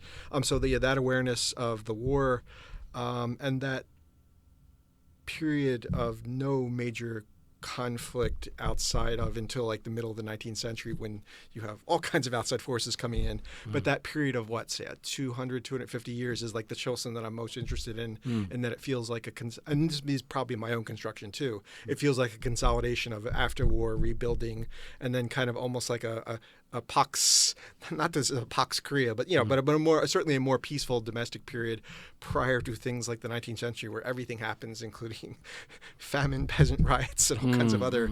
Not that there aren't other things going on in those 2 centuries, but it feels like relatively in the region, a little bit of awareness of like let's keep things calm again, and this is actually a good thing. Yeah. No, the last thing I'll just go back to, and as I said, I think the more film depictions and things like this are definitely probably to me more about again a contemporary conversation how Koreans want to see themselves. It's a very interesting and positive take on it. Yeah. That after the Imjin invasions and things like that it was a period of consolidation for Joseon. I don't know about the words, but definitely. And also, some people have argued this for Tokugawa as well. Yeah. I mean, I'm sorry, the older ones you learn when you're an undergrad, like Sakoku, isolated country, but that Japan also learned that maybe not getting involved in major wars might be a good thing. Yeah. I had a colleague, I don't know if she still does it, I sort of understand it, who at a conference gave a talk, and I hope I'm not misrepresenting it, but she tried to talk about Tokugawa as a model for a world today. And no, yeah, because when was I there? This had to be pre-COVID, but it was nonetheless looking. That's why COVID's in a world where we have less, where we probably need less. We want to reduce our interactions for environmental reasons, not. When she tried to use Tokugawa as a model, and she kept saying, "Look, I'm not saying retreat and have fewer people and die off," but she's like, but she's like the Japanese learned how to deal with privation for that period of time, and I think. This was in Germany at Max Planck, so I think some of the Germans liked it and the Europeans liked it, but everyone who was like an East Asian person was like, yeah, but like Tokugawa? but in that context too, like late Chosun Korea interests me. I wish, in another universe where if I could read classical Chinese or get up to speed fairly quickly, but at least what I do how I handle it professionally in classes, besides the usual tell the students read these things, is same. I try to start in the mid-19th century for a lot of my classes that are chronological, and be aware of at least what I'm reading in the secondary literature. Also, to be honest, I mean, this is the thing I love about teaching Kokusakwa, but also crazy. I have students who do, obviously, Koryo. I have students who do Samguk Shide. I occasionally get people who do Gokoryo or other things because it's Kokusakwa. And I just have to tell them, honestly, I don't know if they ever get this from their Korean grad instructors, but I'm like, write what you want. In your case, try to connect it to the thematic as much as possible. But I recognize that it might not translate, and that I'm obviously still going to grade you on your writing ability and things like this. But like, you do not have to translate it. Environmental history, you do not need to write about 19th and 20th century environmental history. You can legitimately write about Koryo people and their concern about this particular resource, and interpret that as you wish. I try to give a lot more flexibility. I always get 4 or 5 like that every semester, and it definitely enriches me both in terms of the secondary things they refer to and realizing they're my colleague students that I don't interact with more because I have my own Hyundai students. Yeah. But yeah, it's definitely, and also working on the journal, I get submissions where I'm like, wow, I have no idea what that is, but I know who I can send it to. I don't know, should I say that out loud? But no, you do get things where you're just like, look, that is totally outside of, and with the 3 editors, we have these things where we're like, looks good, but I really don't know. We really need to talk to someone who knows this period. That's what people should be doing. I'm glad, but people, it's weird because you want to be like, yes, I know, but not, half the time, if it's back a couple hundred years, I'm like, look, exactly who were the readers for this? Not me. I like the fact that you did talk about inventions, like the language and the water clocks and things like that. Yeah. He was able to create things and technology. Publicizing colleagues and just shamelessly. Cheonbuk Dae, wow, they've got to be in the range of 20 volumes now. The famous Cambridge project, Science and Civilization in China, Joseph Needham starts it post-war, I think in the 50s. And I remember seeing the original book proposal. He thought it was like a book. It's now 30-some volumes. Cheonbuk Dae around 2015 got a big grant, probably KF, maybe some external money. Maybe AKS, but a lot of Korean money. And they exactly have now in Korean, I think something like 20 Korean and like 10 English. But I've seen a lot of the Korean volumes, and they're exactly from around Shilhak, and then later. I'm obviously interested in some of the more contemporary ones, but even the old, the Shilhak stuff. There is a Dongyi Bogam book and Dongyi Bogam, and it's like what Hanwihak comes out of afterwards. I love that stuff too because it's not only interesting for me, but also assigning it to students who are like, wait a minute, there's like multiple volumes on Korean science and technology, and it's like, yep. Yeah, wow. I mean, you depending on how, because I get Western colleagues will be like, you can't call that science. Come on, knowledge production, knowledge practice, whatever you're comfortable with. But it's not kwa but it's still pretty sophisticated knowledge practice. It's interesting to think about the Joseon Dynasty in terms of science and production, because I think there's a view that there's not much there, or it all comes in with colonization and things like that. No, precisely. That's where talking to Western colleagues, it's beautiful. Where I know, I can't remember which one this was, but it was one of these stellar events, whether it was, I don't know, but something that happened in the heavens a couple years ago, and they were looking for Chinese precedents because you could maybe it was a nebula and you could trace back, and they found out that exactly just like the Chinese, that the Koreans had records of their observations of the same thing 700 years earlier, and so the Koreans were like, yes, we saw it, and it actually tracked beautifully with the scientific observations. And then when they looked at the Chinese and Korean records, they could then see how people saw it, and then they could do one of these extrapolations on like how it probably evolved. Yeah, exactly. That's beautiful. No, but to colleagues like Max Planck has been great. I've been there several times, but Department 3, where I've been affiliated, is run by sinologists, so it's all East Asian and other sciences. But you talk to colleagues. So I know years ago when I was a grad student, when I first started what is now an insane almost 20 years and going on effort, I had a colleague, I think joking, say to me, did Koreans have science? Exactly. Like wasn't until like, and this is a Japan expert, and I was like, so yeah, but it's still out there. Or better, I had colleagues who do know this stuff but don't know what I do, who say to me, oh, so you're talking about like you do like Korean interpretations of Ming Qing texts, but it's really all just Chinese stuff, and that's. The other trope is when you asked about Hanwihak. I would never do it, but I've seen it happen. It's actually kind of funny in a weird way.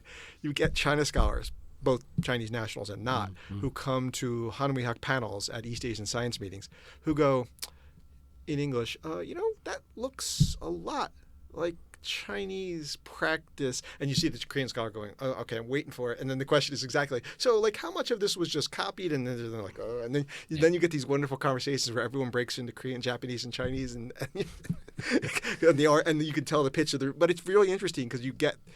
And I imagine the same for Vietnam scholars. Vietnam, like Korea, has that same reputation as, well, you're Sinocentric, so you don't really have it. It's like, come on. Interesting stuff is going on hundreds of years ago. Absolutely. I want to ask you about the relationship between Joseon and China. Sure. Then, because sometimes we use words vassal state, tributary state, or how it goes. And I've noticed that Panjung, or like anti-Chinese sentiment, is really on the rise at the moment. I felt it in the last couple of years. And particularly COVID. Yeah. We had problems on campus without getting into it where people had to be told to calm down. Yeah, exactly. And it's kind of sad how it's part of almost civic society or civil society. You can say these things. You shouldn't really be doing that. Yeah, people were a little too comfortable, particularly during COVID, with where are the origins of COVID. But then 5 years ago, it was anti-Japanese sentiment. It's Absolutely. quickly how it changes. The no Abe stuff. Yeah. The relationship between Joseon and China, the Qing and the Ming, how do you are there certain words that you use? I was going to say, I'll be really careful. And this is exactly where I would like throw it out to an expert. Yeah. I haven't read it yet, and that's my own guilt. Yeah. But Sixian Wang's big new book on Ming, Qing, and Korea relations, where he tries to complicate, and I guess the words I've seen in the English reviews are something like recognizing, he hates, by the way, if I'm getting this wrong, I'll be getting an email. No, but I think he hates exactly the idea of a tributary system, and it's more about a mutually constructed where there may be this relationship, but Koreans are clearly actively constructing a relationship in a way that is of benefit to them. No, and the other way, really quickly, I would put it is in, again, like the Joseon question and the stories we tell ourselves about the present. To what you just said, and overseas Chinese populations, not because I've not lived in China, although I visited. Singapore was fascinating. I taught with a colleague in 2009, and then by myself in 11 and 14, the Korea survey, and I regularly got students, primarily Singapore and Chinese, who must have learned some version of that in Singapore, strong tributary system. So I got things like South Korea became independent in 1948. Prior to that, they were colonized by Japan from 1910 and by China and back to a certain date. And I'd be like, whoa. Where did you get that? And then we would have conversations. I'm glad you're smiling. But we would have conversations about colonization and whatever we mean by tributary system, whether we like that or not. But that it being much more subtle and about influence and not, but I had students who were clearly like, wait a minute, they weren't just a Chinese colony from, and I got that a lot in exams where I was like, one of the things I had to disable or try to. Yeah. So what I mean is it's probably still out there in stronger form in Chinese language pedagogy in certain parts of Southeast Asia, certainly. I don't know what Taiwanese learn, but the idea you're suggesting from this book is that it's not just a tributary, but more an active participant looking out for its own interests. That would be my naive interpretation again, saying that this is someone who knows and reads on all the different. And his other big project, just to give you an idea, and this is not in the publishing, but in his active work. Six has a thing with Kate Balzana at Penn State, which I really like, and I sat in on some of them in Zoom, and I guess they're probably, if you're in California or Pennsylvania, you can sit in on them actively now. They have a Nguyen Chosun network that is essentially saying Vietnam scholars and Korea scholars tend not to talk to each other, but we both read the same classical documents. We are both under the shadow of Chinese history in a particular way, and as you just said, in a certain relationship to China. So they're trying to create this network exactly to put it into dialogue. And at least the conversations I sat in on have lots of stuff where I was like, I don't read what you're reading, but nonetheless, this is fascinating new stuff, and they're trying to break new ground. Right. Yeah, he took over, I guess, what was John Duncan's position at UCLA. So he's definitely continuing trying to offer a much more complicated version of early modern and pre-modern Korea, if I can use those words. But that's also, as you can tell, I'm definitely on someone else's turf. I'm like, whoa. Yeah. But it's difficult, and because people do ask questions about it. What was going on? And undergrads are fantastic because undergrads won't realize that you spent 6 years studying like 2 decades in 1 or 2 texts. Yeah. So yeah, they'll wonderfully ask, what about this period? I at least am comfortable with that, answering the generic Joseon questions by exactly referring to them, things that I can get out of Duncan, that I can get out of Wang, and any of a number of other Joseon scholars that I'm neglecting to mention right now. But you get me on Koryo, I know nothing. I mean, particularly I'm thinking of Kokusahaku, where I get students who will want me to, and I'm like, look, no. like you've just got to recognize in the same way that you're uncomfortable coming to, to give you a really quick version of this, I mean, a funny version, I hope. I have a colleague who's still in Singapore, Jimping Wang, who was a Valerie Hansen student at Yale. So I couldn't tell you exactly what period of China she does, but something much earlier, where we had a conversation about both teaching the Singapore survey as assistant professors, to really quickly to give you where it goes. So the course is called Asia in the Modern World, and your obligation as the East Asian is to teach everything from Minqing, Tokugawa, and Chosun forward. Wow. Yeah. So you can imagine. But to give you the joke, she was an early modern person probably, and she would talk about how she couldn't get to the Korean War till like week 9 or 10. I was like, I was trying to get to that by like weeks 3 or 4, and I was really quickly trying to get myself out of. I'll never forget the first lecture. 45 minutes to do Ming-Qing transition, Koryo Chosun transition and Tokugawa transition. And I was like, 15 minutes. Yeah, no, you learned to make huge hand waves to the undergrads. And then if they had more questions later saying, okay, that's what you need for the exam. You're interested. You're legitimately interested. We'll talk office hours, or I can give you some reading. Yeah. But I was faking everything until we got to like the 18th century. She was like the opposite. She's like the minute they got me out of like the 15th, 16th century, I remember she came to my colleague and I, Lee Sung-jun, the one who co-taught the Korean. She's like, guys, Korean War like in 30 minutes, and we're like, Korean War 30 minutes. Come on, that's like weeks of lectures. Yeah, yeah. It depends on what your focus is. This was a first year survey. You learn that it's okay. I'll never forget the thing that by the time I taught it the second or third time, you get to the late 20th century. 78 and Deng. Two things I remember distinctly. Always show them Deng in the cowboy hat because they love that. Okay. And always show Bush, George Bush, not the second, not W, visiting. It's not Koizumi. I've forgotten now who it was. Early 90s when he goes to visit the Japanese prime minister and he gets sick and he throws up. It's not Koizumi. Is it a dinner table or something? Yes, I'm forgetting the name. But what's great is, I'm sorry, I'm shamelessly admitting to doing this. You show it in YouTube and you show it 3 or 4 times and you get like 300 undergrads going, oh, but then your ratings go up and they're like, yes. No, so I learned to show stuff like that and then unpack it. But always show them the image first because that's what they remember. Is it true the first Bush was a prisoner of war under the Japanese? I think George Bush. Yeah. He was definitely a pilot in the Pacific. I don't know if he was a POW. Yeah, I need to go back and check that. I'd have to check that. I don't. I'll be honest. I don't remember that. But he definitely was a pilot who would have had prior context for being. I don't know. My parents were too. My dad didn't do combat, but he served. 44 through 46. And when I started getting interested in East Asia in the early 90s, Temple University in Philadelphia has a branch campus and still does. And that's how I would meet Japanese who are coming over for like 1 semester or 2 and survey classes. You'd be like, who are you? But long story short, and this is totally politically incorrect, but fortunately corrected my mother. My friend Hiroyuki, my mother called him Hirohito when he came over for dinner, and we were like, Mom. Different name. Yeah. And he didn't take offense. No. But I mean, I remember stuff like that. I get sort of where it was weird for my parents too. Like all of a sudden I was hanging around like with lots of Southeast Asians and lots of East Asians. Yeah. I can't believe how much language has changed and what's been acceptable. What was acceptable has changed so precisely dramatically. And I think about all these comments and things that used to be said when I was in my teens, and I was like, wow, we used to say those things, do those things. And the conference I was just at, which was on Korean, Japanese technical exchange, largely imperial to after 30s until present. Someone brought up the Bond film, You Only Live Twice from 67. And he was bringing up the point about the representation of Japanese women and being sexualized for the Western imagination. But immediately, I and several other people brought up for people who hadn't seen the film, Sean Connery portrays himself as Japanese and does with a little, and it's incredibly offensive now. And it was 60 years ago. I don't know who thought it was a good idea then, but clearly they didn't think it was a problem. Right. Yeah. It's amazing what is a problem, how quickly it changes. Before we maybe get to the 20th century, Yunso, like the Joseon Dynasty? What is this like, no, I don't want to talk about that. Do you have an image of it? Is it good? Is it bad? Is it just like, no, nothing? Maybe if you asked me the same question like 5 or like 3 years ago, I would answer like, okay, the textbook things. Because it's a history. Sure. And you probably had to do some preparation for the Sonung. Yeah.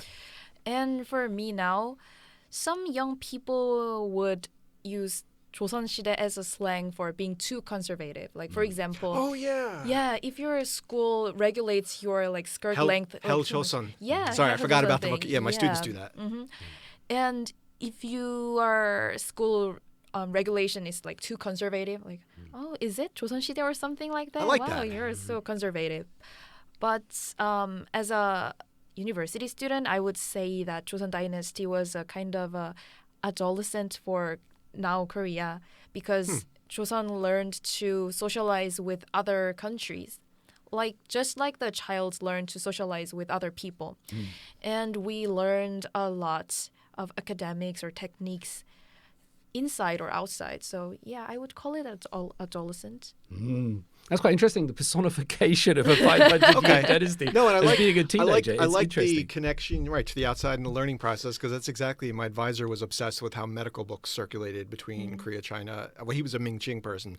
And he had, to finish he actually said, he's like, I'll just have to admit that for decades we talked about Chinese-Japanese medical exchange, and then we realized finally that the Koreans were in between, and that sometimes they were handling the books and actually like reading them and changing them. So he's like, we finally brought Korea into the picture later, exactly, because they didn't realize that I get it. You're a China scholar. You don't care what the Koreans think, but that has changed also. Yeah, it's amazing. We talked about how problematic language and representation in film changed, but just the idea of Korea, that it was sort of unheard of. When you first came, if you remember, like, did you have a point where you like said, "I'm going to Korea"? How did people react? My grandmother told her friends very proudly I was going to South Croatia. Okay. Which doesn't exist. It's not terrible, but I like that. No, mine was because you knew I was trying to set this up. My mother goes, that's fine, because she knew I wanted to go to Japan for a variety of reasons. It didn't work out. Yeah. So in December 95, I'm going to Korea. My mom goes, just to be clear, south or north? And I'm like, south, Mom, south. Which at that time was a big... she really... It took her, but then, like, by the time I'd been several times teaching English, then as a grad student, she got used to the idea that I regularly flew in and out of Seoul and was kind of used to it. But I'll just never forget that south or north, and I was just 1995, and right after Bill Clinton called the DMZ the most dangerous place in the world because of 90. Did you work for a language school? Did you work Berlitz when I first came? What did they give you for orientation? About what do you need to do for South Korea, like to adapt as a foreigner? I think I came and they took me for Samgyeopsal and I got drunk. Okay. And I missed my first day of class. Okay. We got, from memory, I'd have to check it, but yeah, we got orientation, which was Mandu. Yeah. But we got regular things about you'll be fine in terms of Americans, the way you're treated here. But weirdly, which I sort of get now, we are actually going to allow you, please wear a tie and a jacket for class, but we're going to let you grow your hair a little bit longer because you don't want to be mistaken for a GI in mid-90s. And so, so they were like, you're fine in society, but like, don't any public displays of affection, and particularly don't be mistaken for GI, no short hair. And then what we got from the embassy, which I wish I'd held on to, but it was in the aftermath of 94 and the crisis, we got a pamphlet that was what to do when North Korea attacks. Wow. And I remember it as being when, and it was basically how to get yourself to a base and get repatriated. But I wish that's like my first week in the country, and I tell students now, and they're like, why didn't you leave? And I'm like, oh, wait, in the last part of the story. So this is December 95. There's the U.S. Gingrich, Bill Clinton budget shutdown. I don't know that this has happened between the time I left and... So I go down to Gwanghwamun and the DESA to register, and plastic shields for the first time, and the barbed wire, and the guy goes, closed today, Naga. And I didn't know the context, so my mom, I'm emailing at that point, and they're like, "What's going on?" I'm like, "Well, I got denied at the embassy." I actually found it interesting. I mean, I was disturbed by it, but I found it. And that's honestly when I first got my interest in Korean history. I was like, why the fortifications and why these guys telling me to go away? And then later someone's like, you idiot, the U.S. budget. My brother worked for years for the IRS. He was contingent and then became what they call like a valued employee, whatever.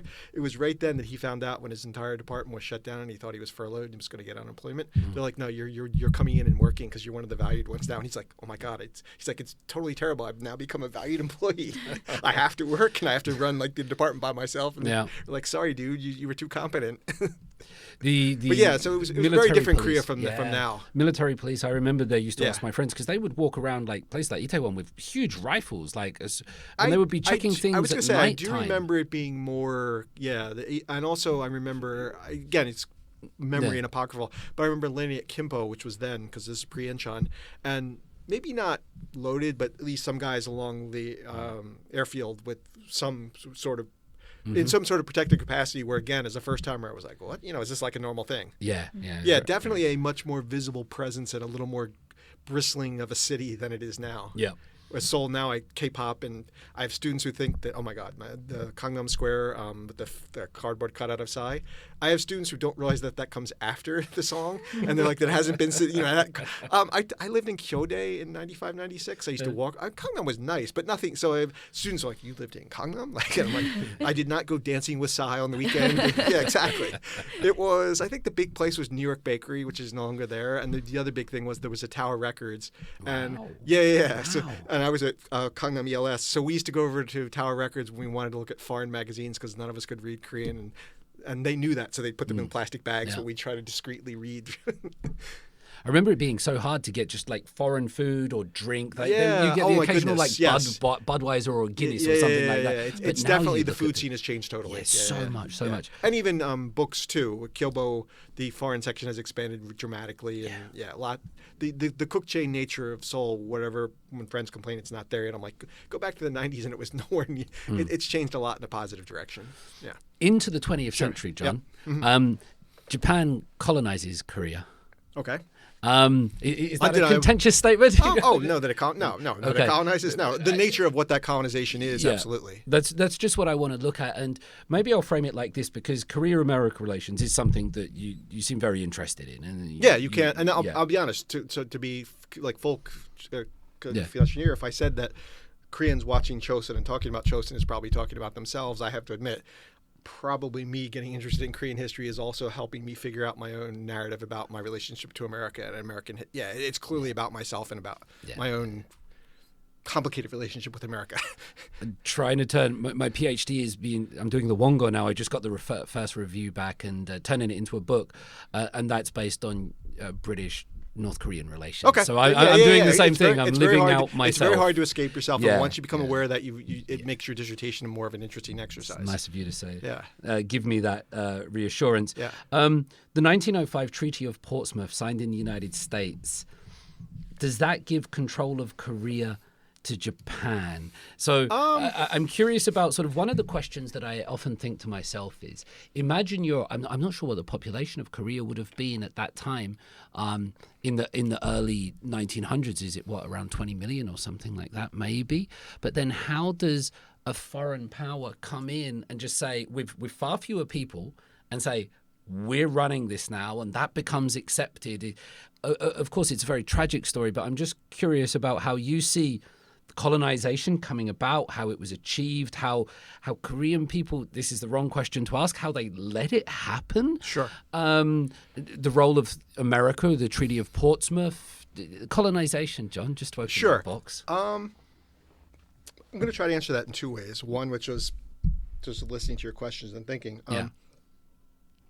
One, which is at least a crude attempt to talk about the Japanese narrative about how colonization, like sort of how does it happen, but then the American side, which does have an embarrassing role with Roosevelt, at least in terms of the perception of that he essentially signed off for a variety of reasons.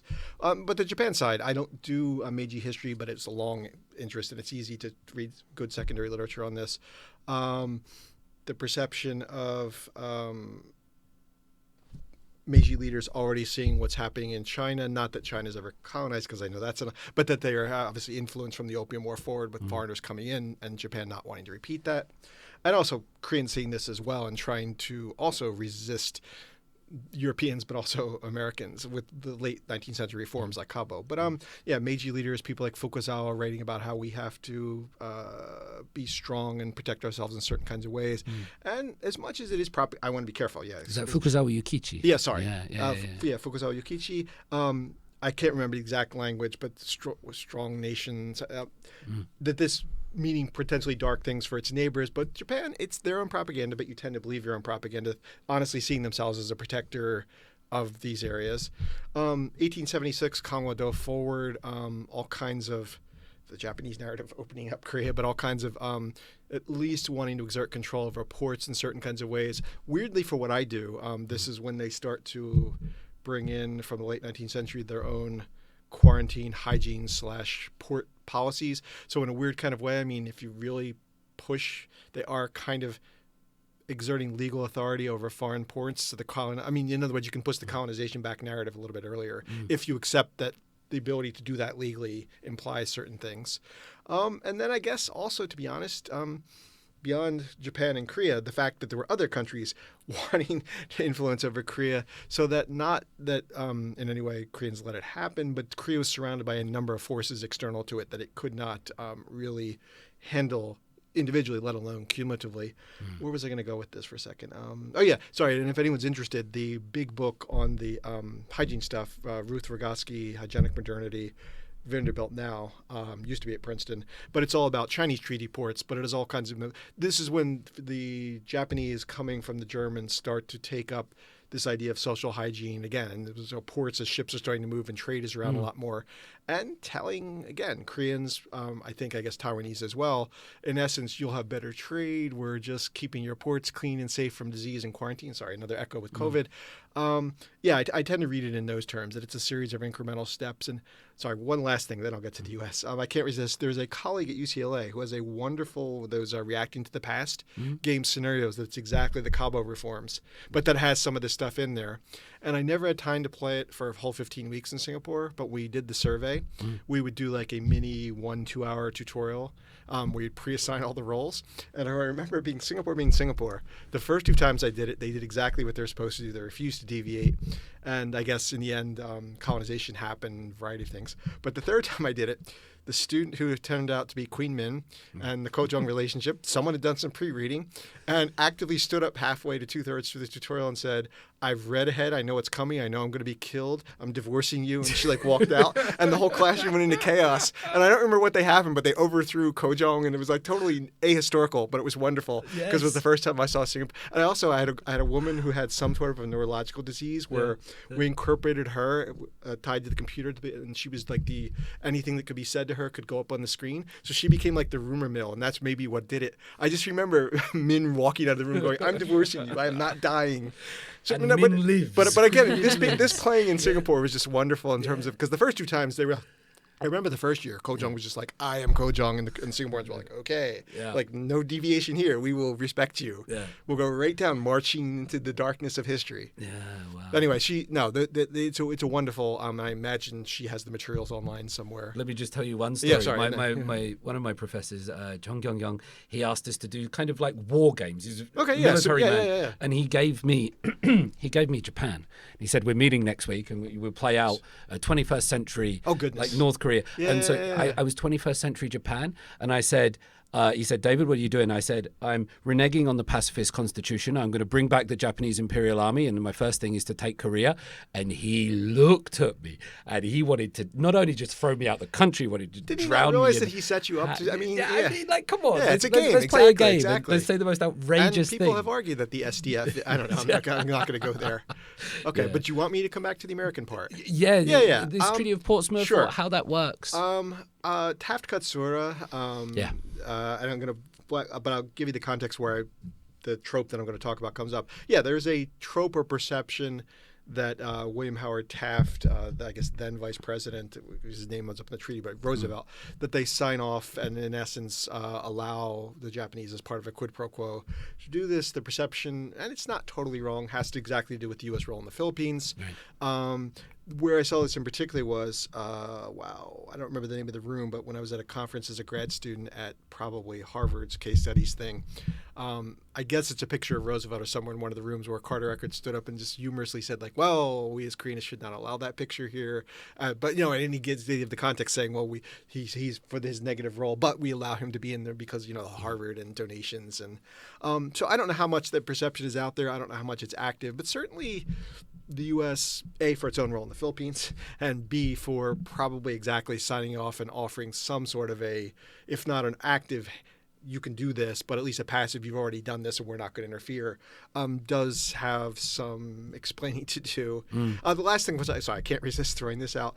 I think, if I've got this right, I always get the details backwards. Yeah, it's, I'd have to check the exact years, but it's Taft before he is president. Is briefly the equivalent of the Governor General for the Philippines. And this is when he makes the famous racialized statement about the Filipinos being our little brown brothers. But just for the conversations about American empire that came out of everything since 2003 with Iraq, I think a lot of younger people don't realize that, again, I might have this wrong, but I'm pretty sure I have it right, that Taft was actually the Governor General of the Philippines before he became U.S. President, which is just enormously weird and problematic. The other one that's great, I always use this when I teach this, there's a wonderful picture. If you know, famously, William Howard Taft was a rather large man. There are apocryphal stories about him getting stuck in the White House bathtub. There's a wonderful picture of William Howard Taft sitting astride a water buffalo in the Philippines.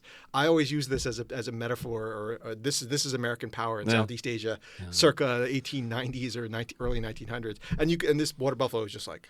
striding under the weight. He was upwards of 300 pounds, and which I guess for that time was probably considered hale and healthy. But anyway, going back to the original question. No, the U.S. definitely had its own ambitions in, well, immediately the Caribbean area to begin with, but then, was starting to, again, we'll leave the question of Hawaii, but definitely had already Hawaii, and then the Philippines being another. I mean, this is, again, the other apocryphal story is supposedly William Howard, not Taft, McKinley. Supposedly McKinley was like basically had to go to the globe and like be shown where it was when he was told, like, by the way, this like we've gotten involved over there. So definitely a U.S. role that has to be questioned. And also, to be honest, I don't do strictly like American diplomatic historians do the question of American empire, but most of the people I've seen will push it back even earlier to the 1840s with the first intervention in Mexico. From that point forward, America has no longer been the strict defender of it's not been about the domestic. It's been about the domestic and what can we grab overseas?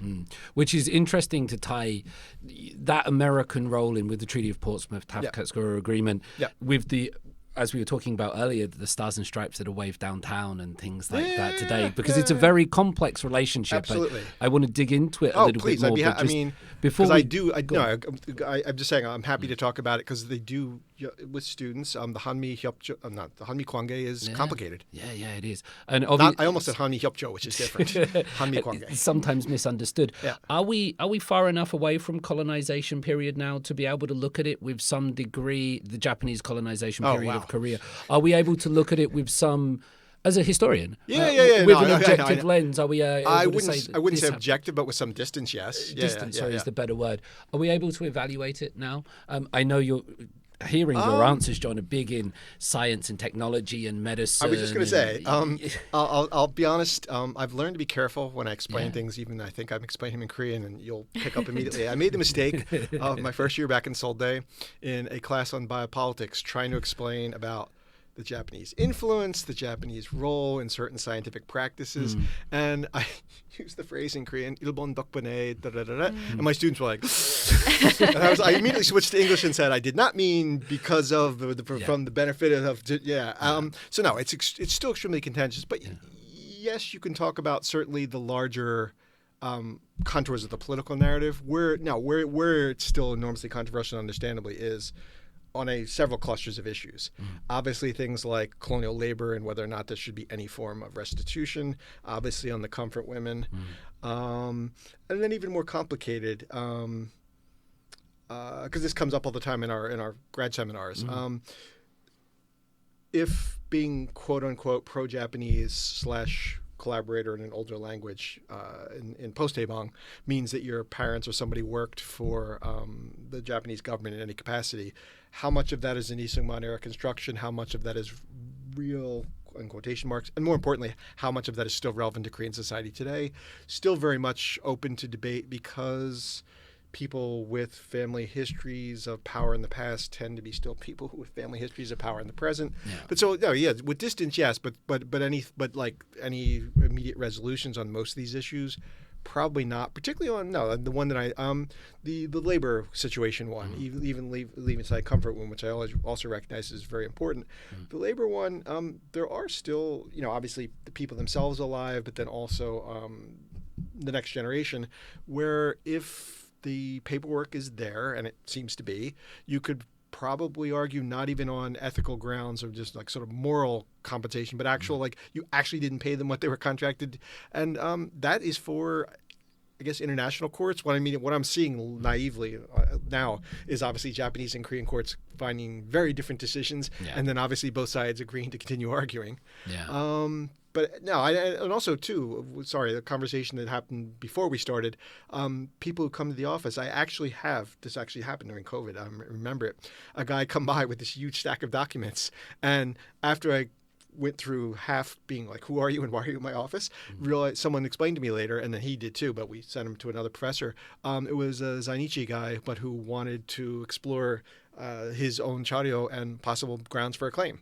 And it was just surreal realizing that, like, wait, you're here, you're alive, you've had all these documents. And these are, I guess, issues that the current Korean government and the Japanese government still are a long way from resolving. No, I'm sorry, to the original framing of the question.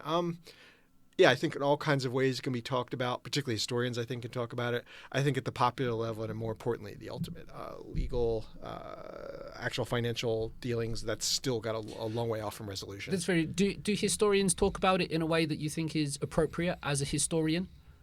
Because I fully agree with you that there is a public level of conversation and sometimes an academic level of conversation. Obviously it depends on where you are and what context. Yeah.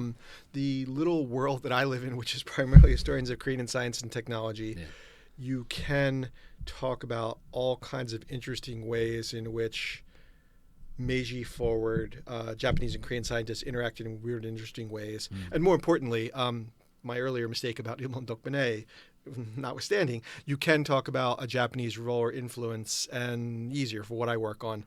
Tons of really interesting people who are primarily fairly elite Koreans who graduate somewhere in the 40s, either from Severance or from Keijo Imperial, who retrain in a variety of different ways right after. In the case of Seoul Day, where I work, you might even...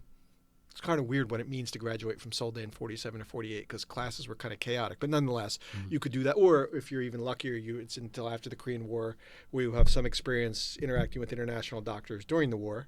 And then you get lucky and get one of these first scholarships where you go and do a master's in public health or something else. Those guys are absolutely fascinating because, yeah, you can talk about...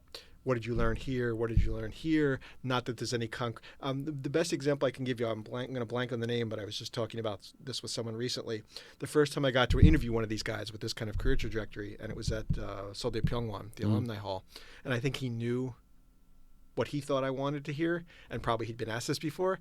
When I asked him about styles, and again, it is a bit of a naive question, he said that he immediately converted to American medicine on August 15th, 1945. And I was like, Doc, right then? And he's like, yes. And I was like, okay, I get it. You want to construct it this way. Yeah. But what I got from him, which maybe answers your question, is, and now I understand this, was that he was very insistent over the course of the interview that he was very proud to be a Keijo grad, but that he was a very proud nationalist Korean, which at the time I found contradictory. Now I don't. I now get it, that there are members of that generation who are extremely, I mean, you had to be a very unusual elite, and you didn't necessarily think in terms of privilege. You thought, to get in at that point, but then also to consider yourself patriotic, loyal Korean later, that is not necessarily inconsistent to someone of that. But as an outsider, I was like, I'm still wrapping my head around it, but it's interesting. I think it's wonderful that you speak to people of that era and of that time. I find them absolutely fascinating. And as you can guess, they are disappearing rapidly. So they're absolutely wonderful when you can get them on tape or on either film or audio. I had one gentleman on my podcast who I met through Sam Denny.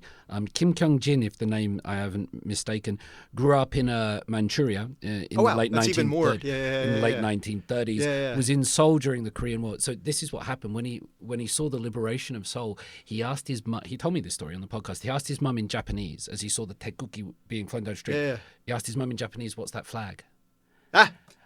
One of the most patriotic men you'll ever see today. And he survived the Korean War, John. He survived the Korean War by teaching North Korean songs to soldiers. Wow. And he doesn't find any inconsistencies in anything he'd done because he was surviving. He had to get through. And you meet him today, and he's one of the most beautiful, kind men you've ever seen. Do you know, and I'll ask you in this too, because do you know who Lee Tae-gyu is? Have you ever heard the name Lee Tae-gyu? I wanted to know. Very famous Korean chemist. Probably, if there's a chemistry ward at an undergrad level or high school, it'll often. You talked about him on your Arirang interview. Is that where I know the name? Did you mention it? Probably. Maybe. Oh, sorry, probably. No, it's fine because it comes up all the time. He's like the Daepyeochok South Korean chemist because he comes back and KAIST has a couple of foot bust of his head on campus, right? He is famous for making that transition when he comes back in the 60s or 70s. He is one of a rare Korean PhDs in the colonial period, Kyodai 31, as actually a professor in Kyoto. And that's why when he comes back here and he's part of Seoul Day's Cheongguk faculty, 45, 46, 47, people throw things at his door and he quietly leaves before the Korean War for quieter pastures. Although officially it's something about making a visit in the Korean narrative to America. He's definitely trying to get away from trouble. But the story I wanted to do to match your story, His son, I'm going to blank now. So he's I think it's Francis. Francis Rhee, who is passed away just a couple years ago. But when I interviewed him in probably 06 or 07 by phone, was a retired physicist from Lawrence Livermore Laboratory. His sister, Teresa Rhee, also some sort of science PhD. But he told me I didn't know the exact year of birth, but so probably 8 or 9 years old, kid growing up in Kyoto when the war ended, and he heard the famous Emperor's speech surrender. He cried because he thought that we lost the war, and he said, "Oh, I'm telling you this now." But he said, "I don't tell." He said, "I don't tell Americans because they're not interested." And he's like, "I don't tell Korean friends because they're not happy with that narrative." But he's like, "I was raised essentially as an elite Japanese child, and then I had to remake myself as a Korean American much later." And Lee Tae-gyu, to give you that, is he's Lee Tae-gyu, he's A.T. Rhee, he's Aloysius T. Rhee. He has at least 4 or 5 public going across his, and then to finish the story. So he's a postdoc. He's 31 Kyoto, so it's probably mid-30s at Princeton. And I wanted to find him, and the chemistry department had no records until I realized they had him listed as a Japanese postgrad. And then the other story that's great is supposedly there's a seminar, and this is Einstein comes in 33, and he's at the institute, but he gives talks. Supposedly Lee Tae-gyu comes late to a talk, and just before Einstein's somebody else is giving the talk. He sees an empty seat in the front, and he grabs it, and then someone comes over to him and goes, "Excuse me, that's Professor Einstein's seat because we were saving it for him." I don't know if it's true, but I love that. This Korean/Japanese postdoc sees this opportunity, and they're like no. That's Einstein. That's what Einstein says. Exactly. Yeah. And this would have been like 34, 35. The reason ETU ends up in the U.S. is Henry Eyring, who was chemistry professor, was his postdoc supervisor when Eyring goes to Utah in the 30s and 40s. I'm sorry, after the war, starting a Utah science faculty from almost nothing. He recruits Lee Tae-gyu, comes, and that's why the first 5 or 6 Korean PhDs are all University of Utah. And the reason we still talk about this is 2 or 3 of them become the first Koreans recruited back to KIST, who become leaders of entire departments under Park Chung-hee, and Korean science flourishes. And that's why it's a weird trend. Yeah, but it's a weird trend. Right? How much do they get from what he learned in Kyoto? How much does he get? It's complicated. The more important thing to the answer now is Lee Tae-gyu is a Korean scientific hero. His bust is at KAIST. That's a good thing. It's good to have heroes. Talking like about that. his legacy in the 40s and what happened on and my campus too. The first couple of years of Seoul Day, clearly, all you have to do is read U.S. military reports, and there were all kinds of incidents on campus. Sometimes, and then the question, there's still huge debates about what those were. I guess the one that I know for sure, I don't know how to interpret it, but I know what happened. For the medical school, you had new incomers who, for the first time, will have access. The existing Keijo, maybe 3rd or 4th year, who, because of the wartime interruption, want to come back and graduate. And I don't know what they would call it, but the equivalent of not the Teihakyo level, but the Chunman-hakyo, Senmon-gakko level of technical training for 2 years. Some of those students want to come in. These 3 student populations do not like each other. The U.S. government writes, the U.S. Army writes stuff about like left-wing students, student disturbances, but I just read it naively in terms of class. The elites, the ones who are only for 2-year training don't like each other. New ones coming in who are testing out because they're smart enough, but they don't. And so what you read is that they will actually particularly usually the elites are blamed. They will actually close the classroom door, bar them, and say you're not allowed in, and the profs start talking. And then the quick answer is that the Korean War puts an end to that because we need to we have other priorities. But that heavy tension left over from exactly what were you doing prior to 45, how much status did you have, did your family collaborate, creates all kinds of problems in the classroom. At least the first couple of years of Seoul Day. I imagine other Severance and other places probably had similar issues. Before the Korean War starts, I'm going to segue. I'm going to pick up on your Einstein and segue.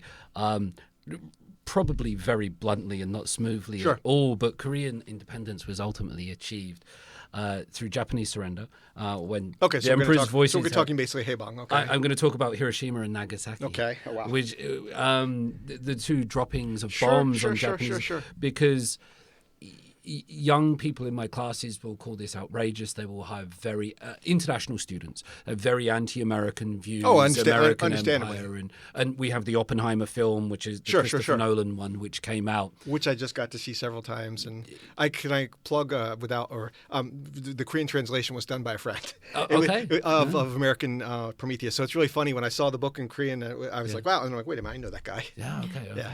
Good. Congratulations to the friend. It's just kind of cool. I also heard he did pretty well from it too. But it's just kind of cool when you're like, wait a minute, that's a personal connection there, as opposed to the English, the Kai Bird, the original. You seen Oppenheimer? Not yet, but I want to see that. Yeah. Okay. It's quite a long one. 3:10. Yeah, it's pretty long. I'm waiting for Dune 2. I already have tickets. Oh, you already have tickets? Yeah. Okay. Because it's in the queue thing, and I figured it would be packed, so I got tickets because just before the semester, last moment of freedom. When does it come out? 28th. 28th. Okay. It's definitely on the ticket things for Lotte and CG. Yeah, if you do the date slip thing, and I got it for like 9 a.m. on the 28th. I'm sorry, I'm shameless. Yeah, no, do it. I'll watch it when I come back from Italy. Korea achieves its liberation, its independence through these amazing acts of American destruction, and that's quite a strange thing. And what I find interesting about it sometimes is that I'm not trying to say this disrespectfully. I've asked some young Korean students, how did Japanese colonization end? And I've heard all sorts of answers from like An Jong-gun. Okay, a little bit earlier, but a lot earlier. Maybe his spirit, but But the idea of this huge American involvement, and that's politicized here, I think. No question about it. No question about it. Sorry to interrupt, but like one of the phones just sounded stop recording sound. Okay. So we gotta check. Okay. Should we check? You check yours. Okay. I'll check mine. Maybe it was mine. We good? Yeah, we good. Okay. How did you hear that? I didn't hear anything. You must have very sensitive hearing. When did it happen? When did you hear that noise? Like just then?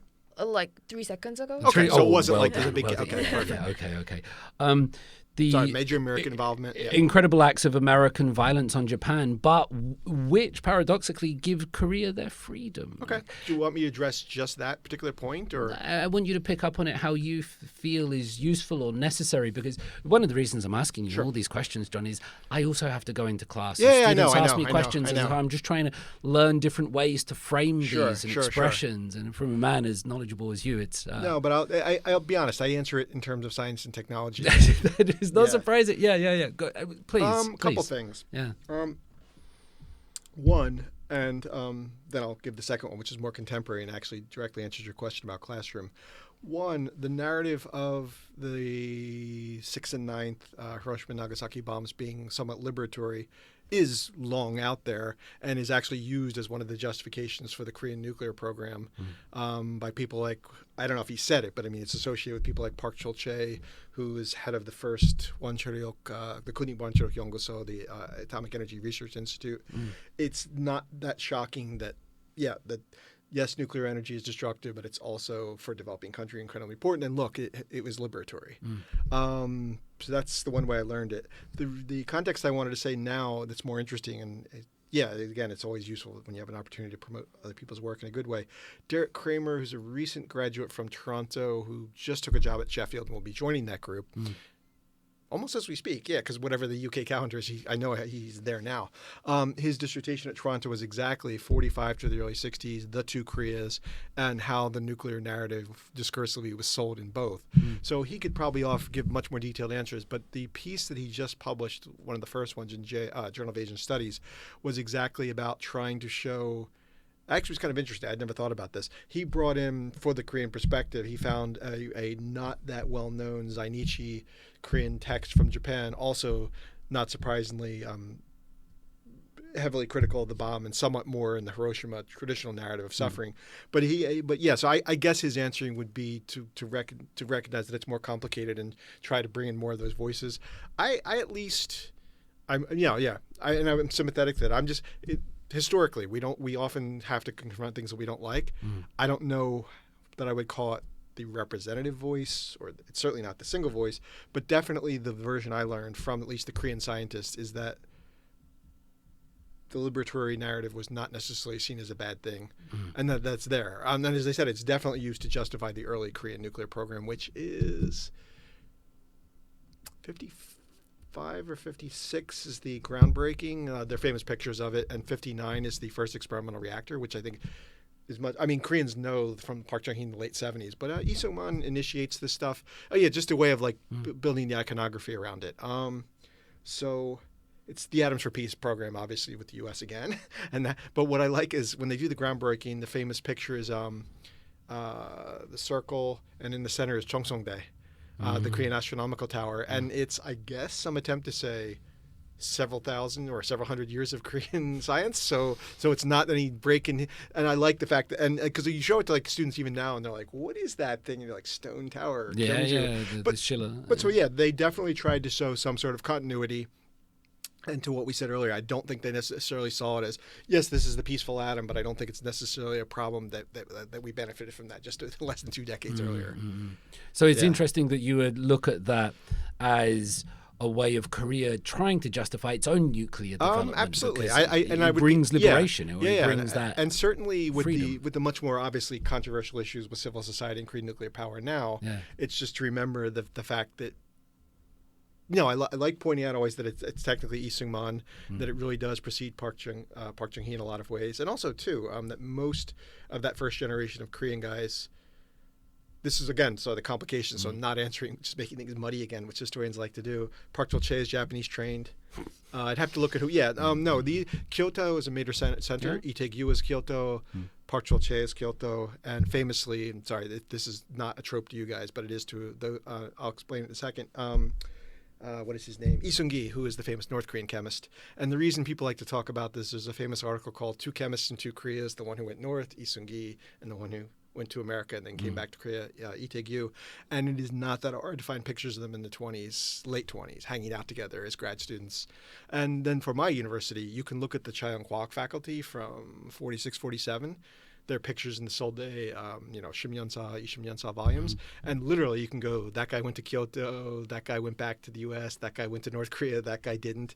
So that it was a really weird, complicated, interesting period.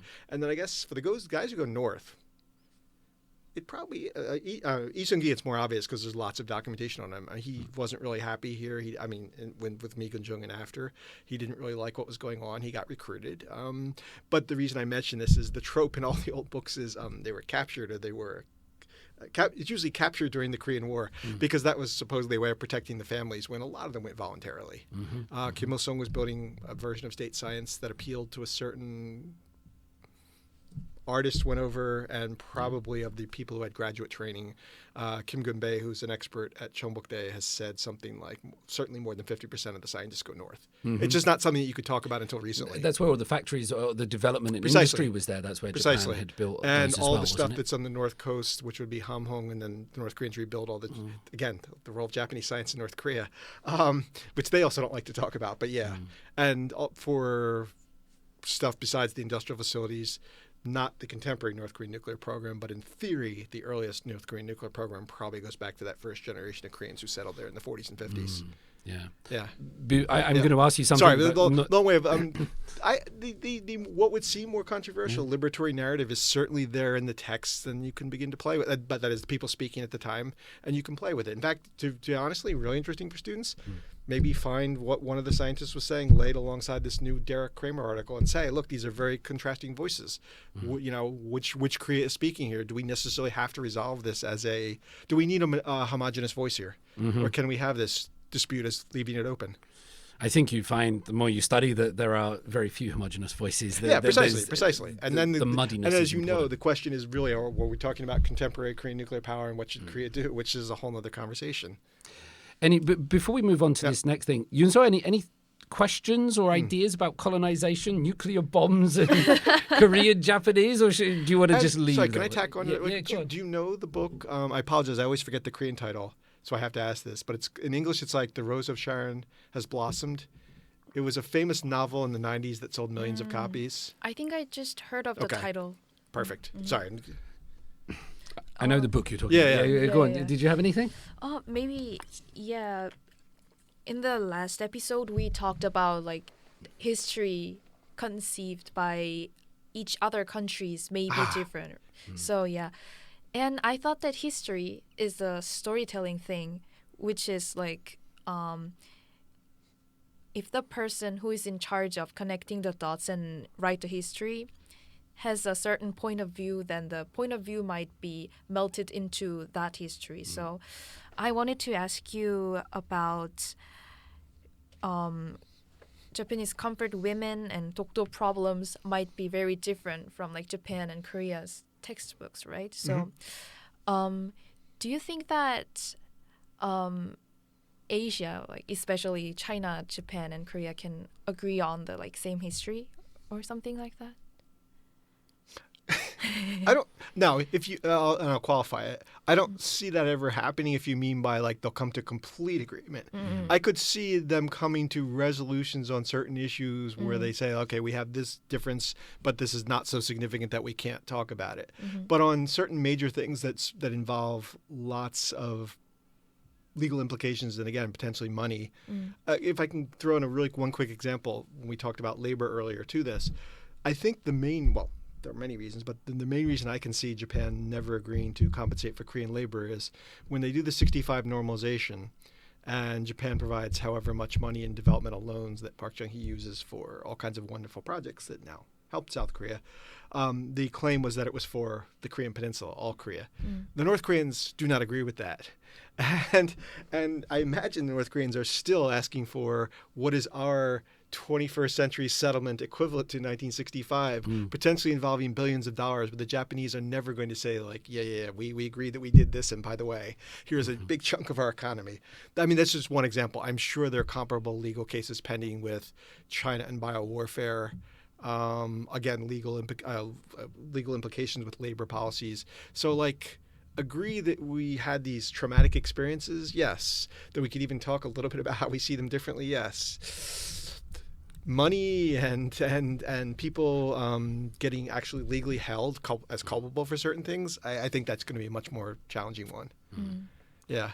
With regard, like the issue of these eras, like the comfort women and things like that, I just finished Beasts of a Small Land, Beasts of a Little Land. Oh, I mean, I don't know it, but I've seen the book, and so I thoroughly enjoyed it. And then Pachinko, and sometimes which I haven't read, but I know. But yeah. Again, I've read those two in the last 6 months, and I know they're literature. I know they're not history, but sometimes I find these issues get very politicized and very hard. Sure. And I know literature is not history, but I sometimes read these and I develop a greater sense of empathy and emotional attachment to these stories, and it's very easy to be blasé about issues like comfort women in history, but sometimes I read it and I'm like, oh wow, the empathy moves. In terms of this, can Korea, Japan and China ever agree on historical issues? You said they might come to a resolution. Is one of the reasons that they couldn't agree on something, particularly maybe with North Korea and Japan and South Korea, is it because that the current versions of history legitimize the current power system? Oh, no question about it. It's not just money, but a whole foundation is this. No question about it. It's the story you tell, if you really believe it, and we do tend to believe our own stories, is fundamentally challenged. That forces you to evaluate yourself in a major way and potentially give up power or certainly do things differently. And not many people want to do that. Does this mean history doesn't actually exist? It's just because I know it's a ridiculous question, but if there was I'll a answer real it this history, way. If you know it, because they make everyone read it in grad school, like the 19th century German von Ranke, and we look on and read all our sources, and we'll ultimately, I don't know if I would use the word objective, but we'll get to a really close approximation of reality. I think that is hopelessly idealistic and almost a scientific version of history. In that sense, I don't think. But on the other hand, I don't also believe in a radical postmodern, it's all power. But it's somewhere in the middle. It's not the blind men and the elephant. Exactly. Somewhere you can. There are better versions of being closer to a certain number of texts where we should be able to sit down and say, look, we don't understand each other, so this is what I'm talking about. Here's exactly what I'm talking about. Do you see, and have a conversation about, do you see the same thing or not? And then start at least disagreeing about, at least knowing what we disagree about, and maybe some extent of why we disagree about it.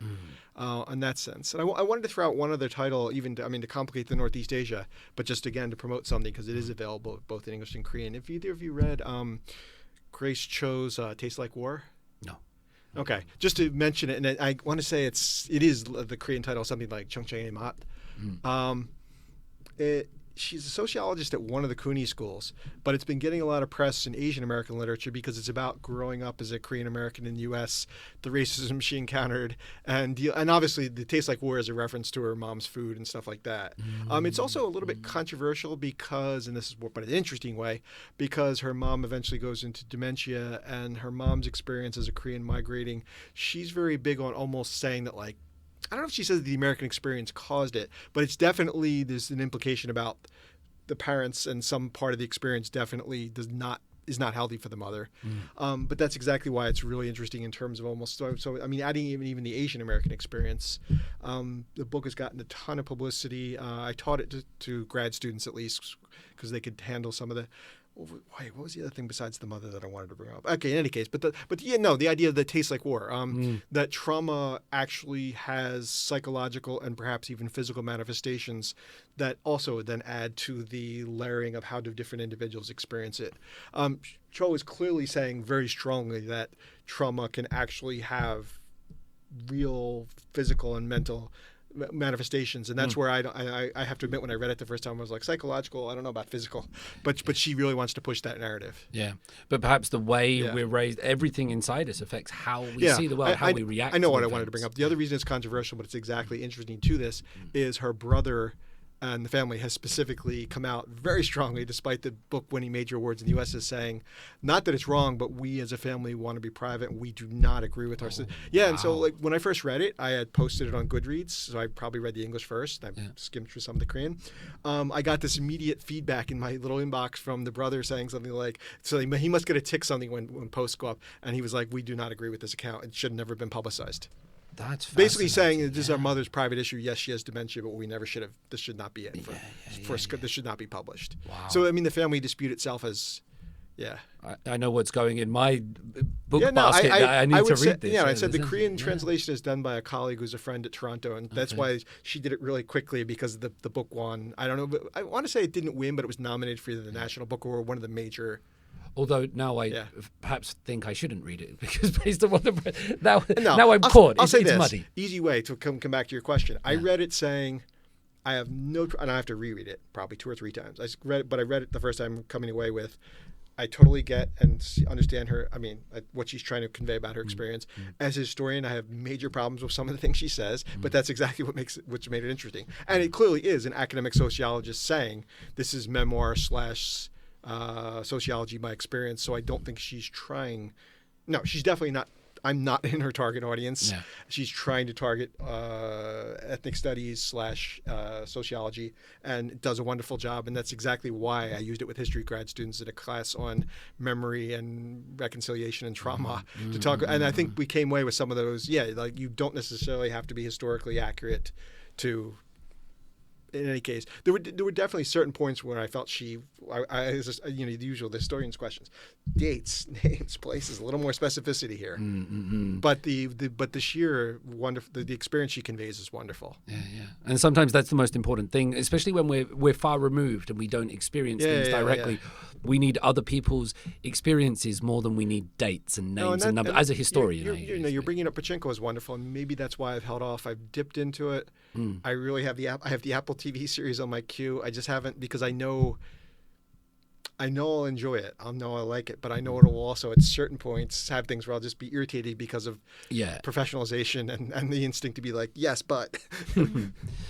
Sometimes it's nice to put away the academic mindset for a little bit. But no, that's I've said to my parents when they were alive, but also to my brothers and sisters, that they don't realize that it really is hard to have normal conversations sometimes, because I know COVID, because they were members of the family who clearly had a different version of Trump, was more sympathetic to Trump, and the usual, well, you don't know any more than I do. And I was like, I actually kind of have written about this, and I kind of actually do the history of public health. So I actually do kind of have you beat on this one, and this getting this. It's hard to say that at dinner table. You can't really pull up your PhD, whatever. Yeah.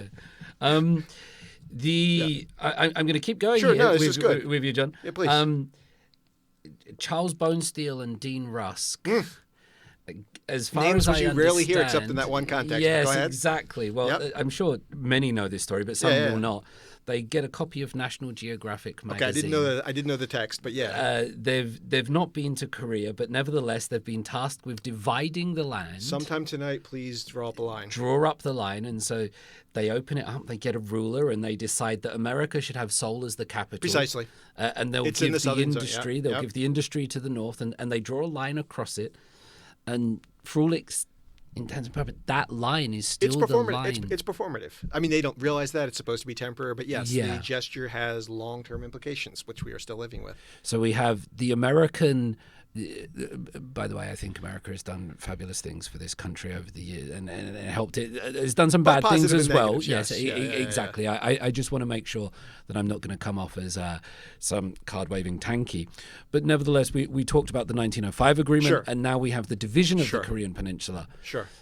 Enacted the agreements between Stalin and the U.S., but those two American people draw the line. Yes. And there it is. And now we have two And Koreas. so really quickly as we jump forward, and I'll see what open it up to the question, but just also remembering that that's August, probably a few hours before the August 15th or just after. Mm-hmm. The American arrival is not till like September 8th. To give the Soviets credit, they could have kept coming. I mean, they at some point, some point did say, okay, great, we'll stop, because they did not have to do that. I think They could easily have taken the peninsula. Yeah. One of the ideas, because my students Yeah. ask me, why didn't Stalin keep going and take it all? One of the ones that I've thought of or I've read somewhere was that he knew that America had the bomb, but they didn't yet.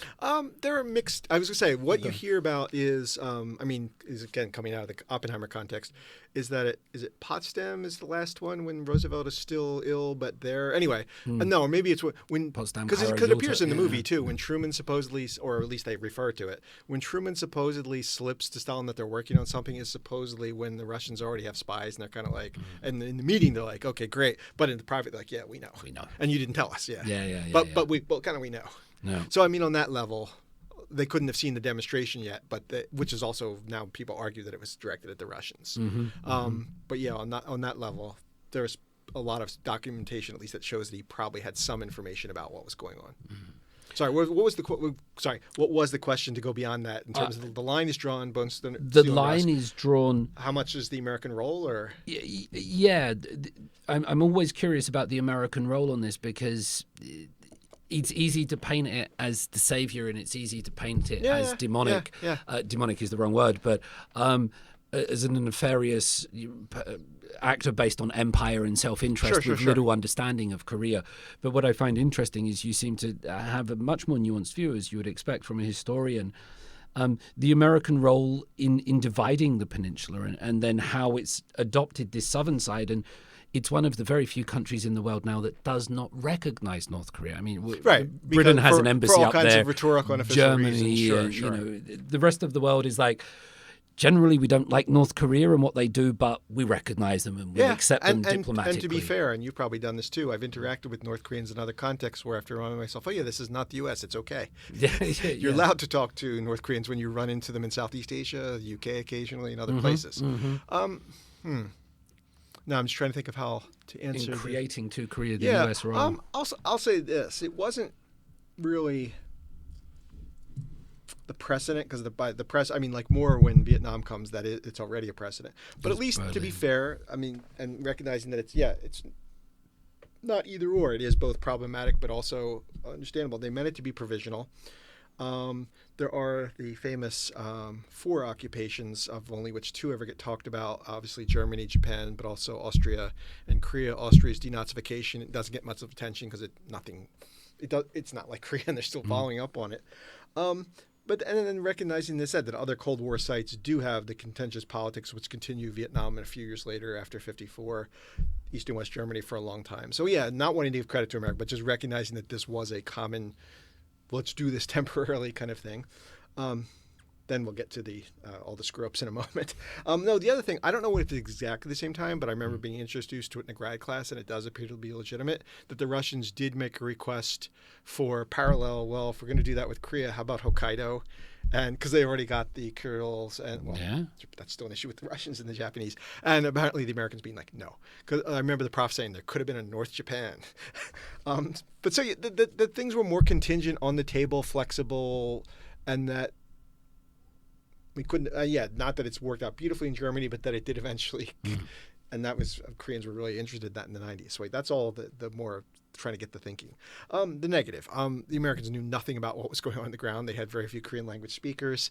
The famous, Cairo Declaration in due course. So, yeah. And then stuff that I look at, which is more fun if you want to play with it. The Americans are preparing for post-war scenarios. They have the School for Military Government, which is University of Virginia, which is 42, 43 onwards, and you can actually look at the curriculum. They have these things called the Civil Affairs Training Schools, the CAT schools. Similar, they're preparing officers for rapid training for the occupations of Japan and Germany. Korea is not on the table. The people, of course, you get for Korea are the people who are trained for Japan. Which then produces the interacting with either quote-unquote Shinopa or Japanese who are asked to stay for a few extra months, which Koreans are not happy about. But nonetheless, they were some kind of interesting, weird preparations. And again, for what stuff I look at for medicine, you can find who trained and where. William R. Willard, who was head of Migunjung Public Health, trained at Yale. And sure enough, if you go to the library, you can find him taking classes at Yale because he was a Yale Public Health grad. The other one I've seen only where I know, and I'm speculating. Student who wrote a dissertation a couple years ago at Seoul Day, and I was in on the Shimsa, but then the name struck me. A woman named Ada Leek, who wrote a book called When Americans Came to Korea, and when I came across it as a grad, it's like 50, 60 pages, wonderful pictures. It's the only book I've ever seen in English on I was an officer in Migunjung. Wow. And exactly. So it's a cool little book. It's hard to find. It's like Pine Hill Press.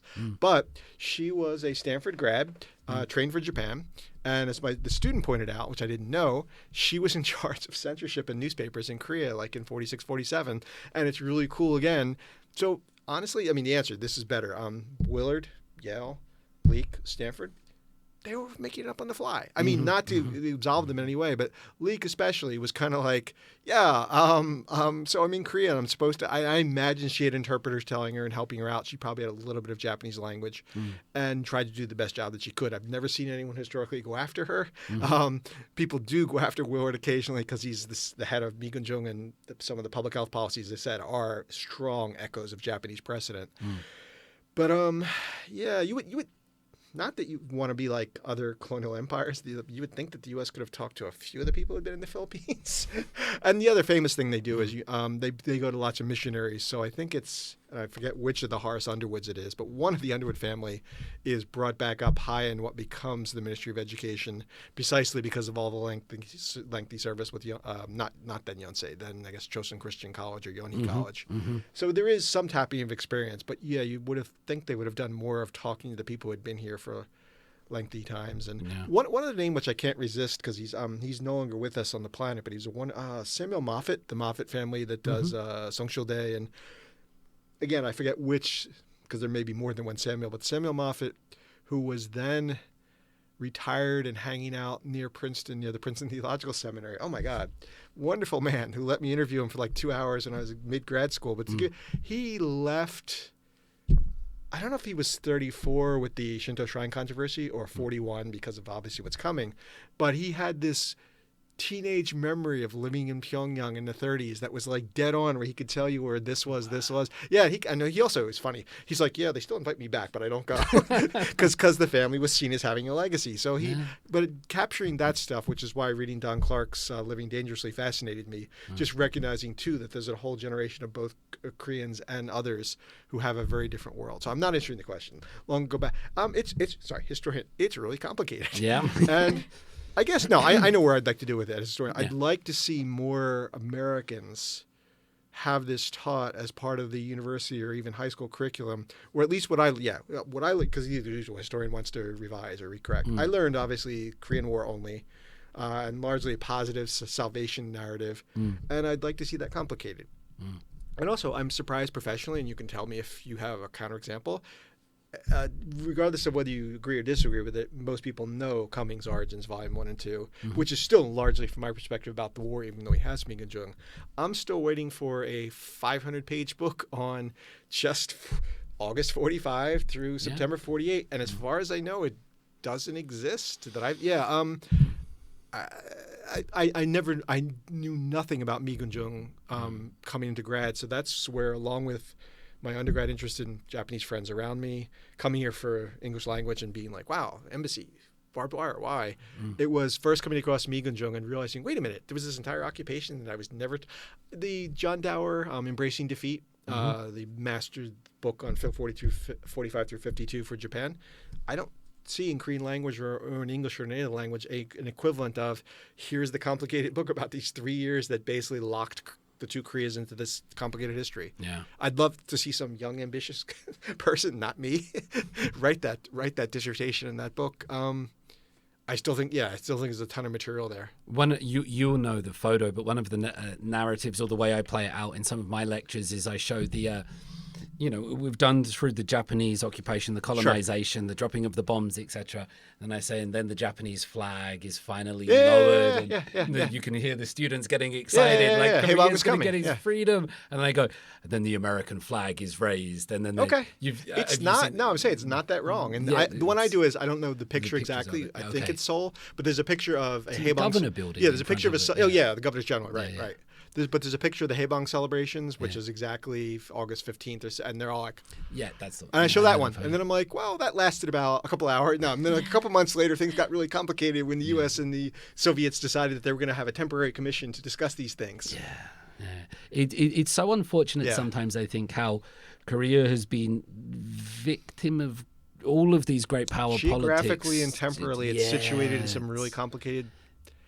And still is. Yeah. It is, and that's why it makes all its achievements, I think, all the more remarkable, because I've said it before, but it's much easier to be a democracy in Western Europe and things like this here, to have survived and to have done all that it's done. Even comparatively, having lived in a couple, particularly in Singapore, recognizing that a number of places, while they don't have the exact same history as Korea, had similar, obviously Taiwan. And the late 80s transition with the Kuomintang finally allows some opposition to emerge. Singapore, which still has never changed and largely has maintained nominal democracy, but all one-party rule. Indonesia, and we just saw an election last week where, although he's trying to portray himself as part of the solution, many numbers of countries in East and Southeast Asia with a similarly cold or embrace of authoritarianism, and then now since the 80s figuring out where they are. In that context, Korea is both typical, but also, like Taiwan, one of the few to seem to have emerged into a, if fragile, fairly healthy democracy where opposition might mean you get slapped on the wrist or even jail time later for financial transactions, but you no longer execute your opponent when you take office. That these things seem to be pretty stable in both places since the 80s, and Taiwan being the other primary example. There are some exceptions, but does Asia, the region you're talking about, does it prove to us that it's not the case that you become a democracy and then you get rich, but rather if you have some good leaders, good authoritarian leaders, you can get rich. And then once you become rich, you'll have people with, affluence, and their values will change, and then they will demand freedom and democracy. The American... I was going to say, if you're asking me whether or not I support some formulation of developmental democracy, I would say it's not... Has there been a temporal pattern where that may give that appearance? Sure. Would I agree that that's causative? I don't think. No. We used to teach this in Singapore. It's funny, especially when I think that my colleague, actually, it could have been controversial, but it wasn't. He used to take. Forgotten the exact date, but it has to be early 90s because it's in the context of the Cold War. Lee Kuan Yew's famous piece on Asian values. That's where he did the argument with Kim Dae-jung and foreign policy. And he used to have the Singapore students read Kim Dae-jung alongside Lee Kuan Yew because mostly he wanted Singaporeans to realize that it wasn't just all about Americans and outside Europeans criticizing Singapore, but actually another Asian leader. And the point was not exactly right to resolve that, just to show that there were very different viewpoints on this, and we did get some. No, I'll translate it another way. Not that authoritarianism works, which I definitely don't want to come off as authorizing, but that strong investment in education, certain things that are conservative but that have all kinds of social capital, strong investment in education, strong system of legal things where people can follow and see pretty much what's going on. Those things do tend to foster a certain amount of social capital that it's enormously beneficial later. Korean, the best. Another, since we're nice way of both autobiographical but historical.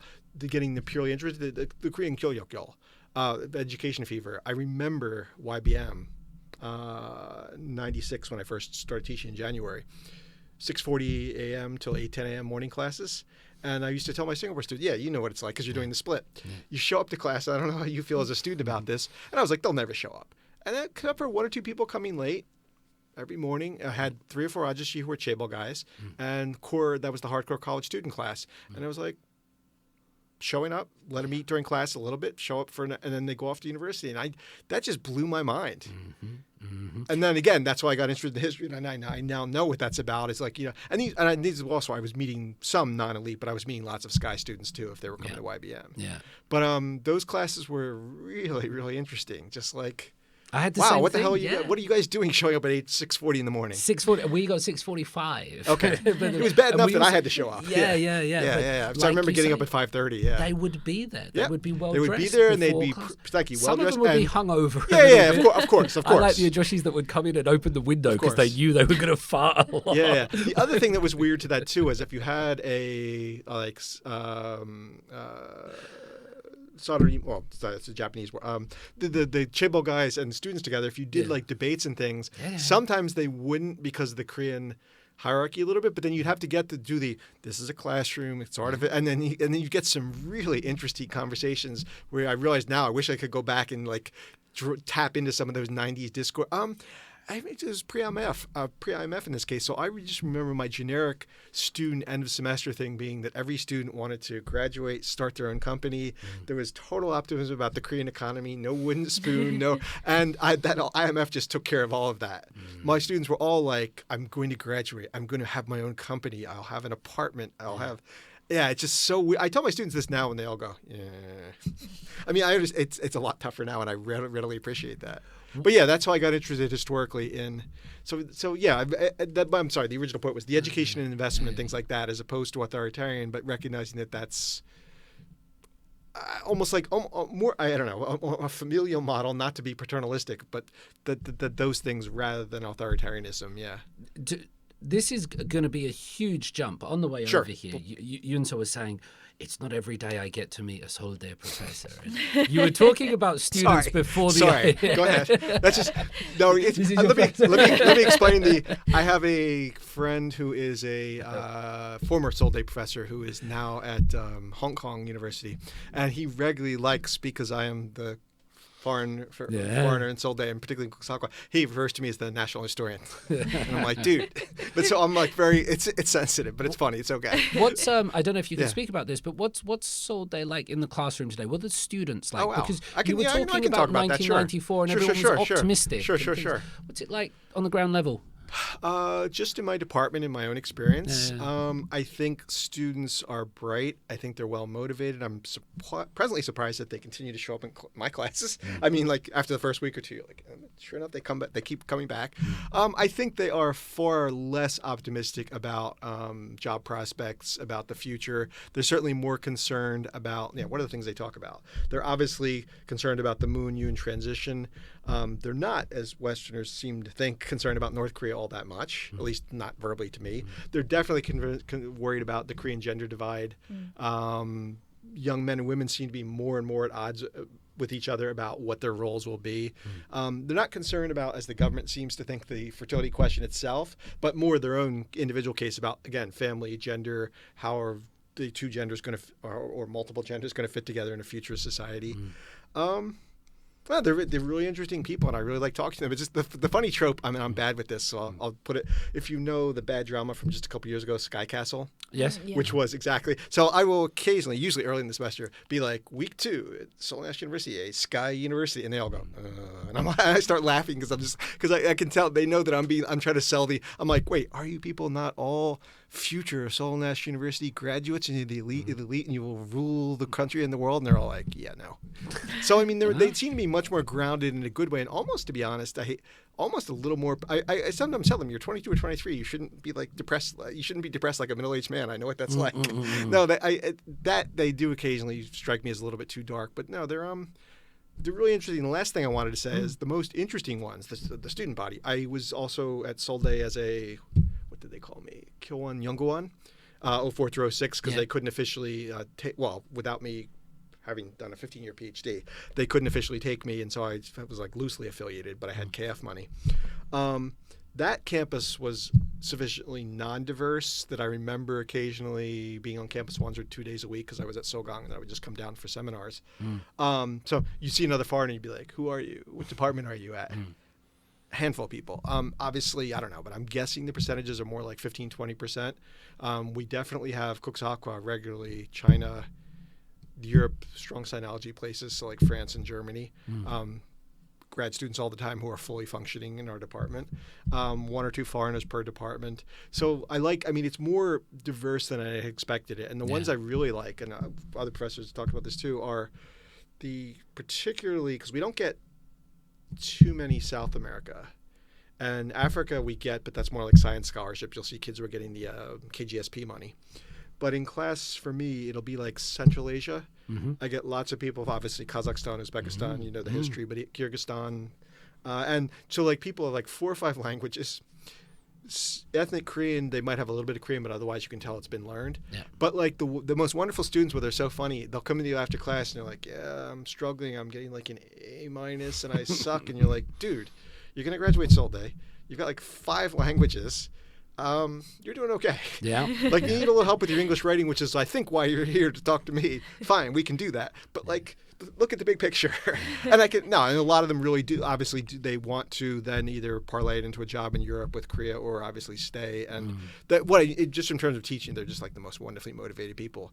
And they just have really interesting experiences that are, again, I think they're useful too for the Korean students to recognize that this is competition, but don't necessarily see it this way. This is actually one of the futures Korea could have in the right way if you play your cards right and just be a little more foreigner friendly and not see it as competition. I don't think the students at Seoul Women. What I like about it sometimes is when you have these students, especially from Central Asia, like Kazakhstan, Uzbekistan. Sure. Fascinating looking people. By the way, sometimes I don't know. Yeah, I'm now not that allowed I've lived to here, say that, but I the know what you mean. aesthetics But before I came here 6 years ago, it would have been like, you're not exactly. Now I have a much better. I can almost now tell. Yeah, exactly. I love the aesthetics of it, but then you see sometimes these people openly say, Korea is I want to live here, it's safe, it's rich, and things like this. And then you see the Koreans next to them, and they're like, this is hell, Joseon, I want to get the hell out of here. Precisely. And you get they get a different view of their own country. Precisely. And it's good that they get that, either if they disagree or not, but it's good that they see it. Yeah. That people are willing to come here and, wait a minute, they'd be happy to take your spot. Yeah. Does that perception of Seoul National University sound right to you? Like they're all sat there depressed. The future. Maybe depressed isn't the right word, but certainly, certainly they're far more sober, both literally and figuratively than I remember myself being at that age. Maybe they are like. I just simply thought that when I was in high school, they are just the future of Korea, and they are elites, and they got. I think they thought that too before they got in. Yeah, but after hearing from you, so. I thought that, people from Seoul National University may have their own concerns, or even more than us, because they are more not ignorant about the future. Then that's why they got into their university, top elite university, because they know their strength and weakness or concerns. So that's why they can cope through another problems maybe lying ahead. Maybe because I'm too ignorant to be like concerning my own future. I don't know if I would use that word, but no, they definitely internalize a lot of. They stress out way more than I think they should. It's a luxury. Maybe to be able to stress out. I don't know. There may be something in that. To translate another way too, just as being academic, I feel like they have like graduate level concerns at the undergraduate level, whereas I remember undergraduate, once I figured out what I was doing, as being largely enjoyable, and I almost want to tell them every once in a while, like, get outside and go and party, go and play, and just get through the degree. That's and I guess also COVID thing. has done some of that. I realize, as your experience, that I had some students when I came back in 22, I recognized that, wait a minute, you've had like 2 years and you're a junior here, but you've not had a classroom. Yeah, for me that was I was the 3 semesters of COVID. I came back fall 22, and I didn't say it to them, but I told my colleagues, they're like, "How you doing?" I'm like, "I'm doing okay," but I'm like, "They're freaking me out. They're in the classroom. They're right near me." And then slowly I got used to it again because it was I went from December. You probably did the same. December 19 until September 22. I didn't have a class in the room with me. Yeah. So that first semester was like, whoa, they're like breathing up on me here.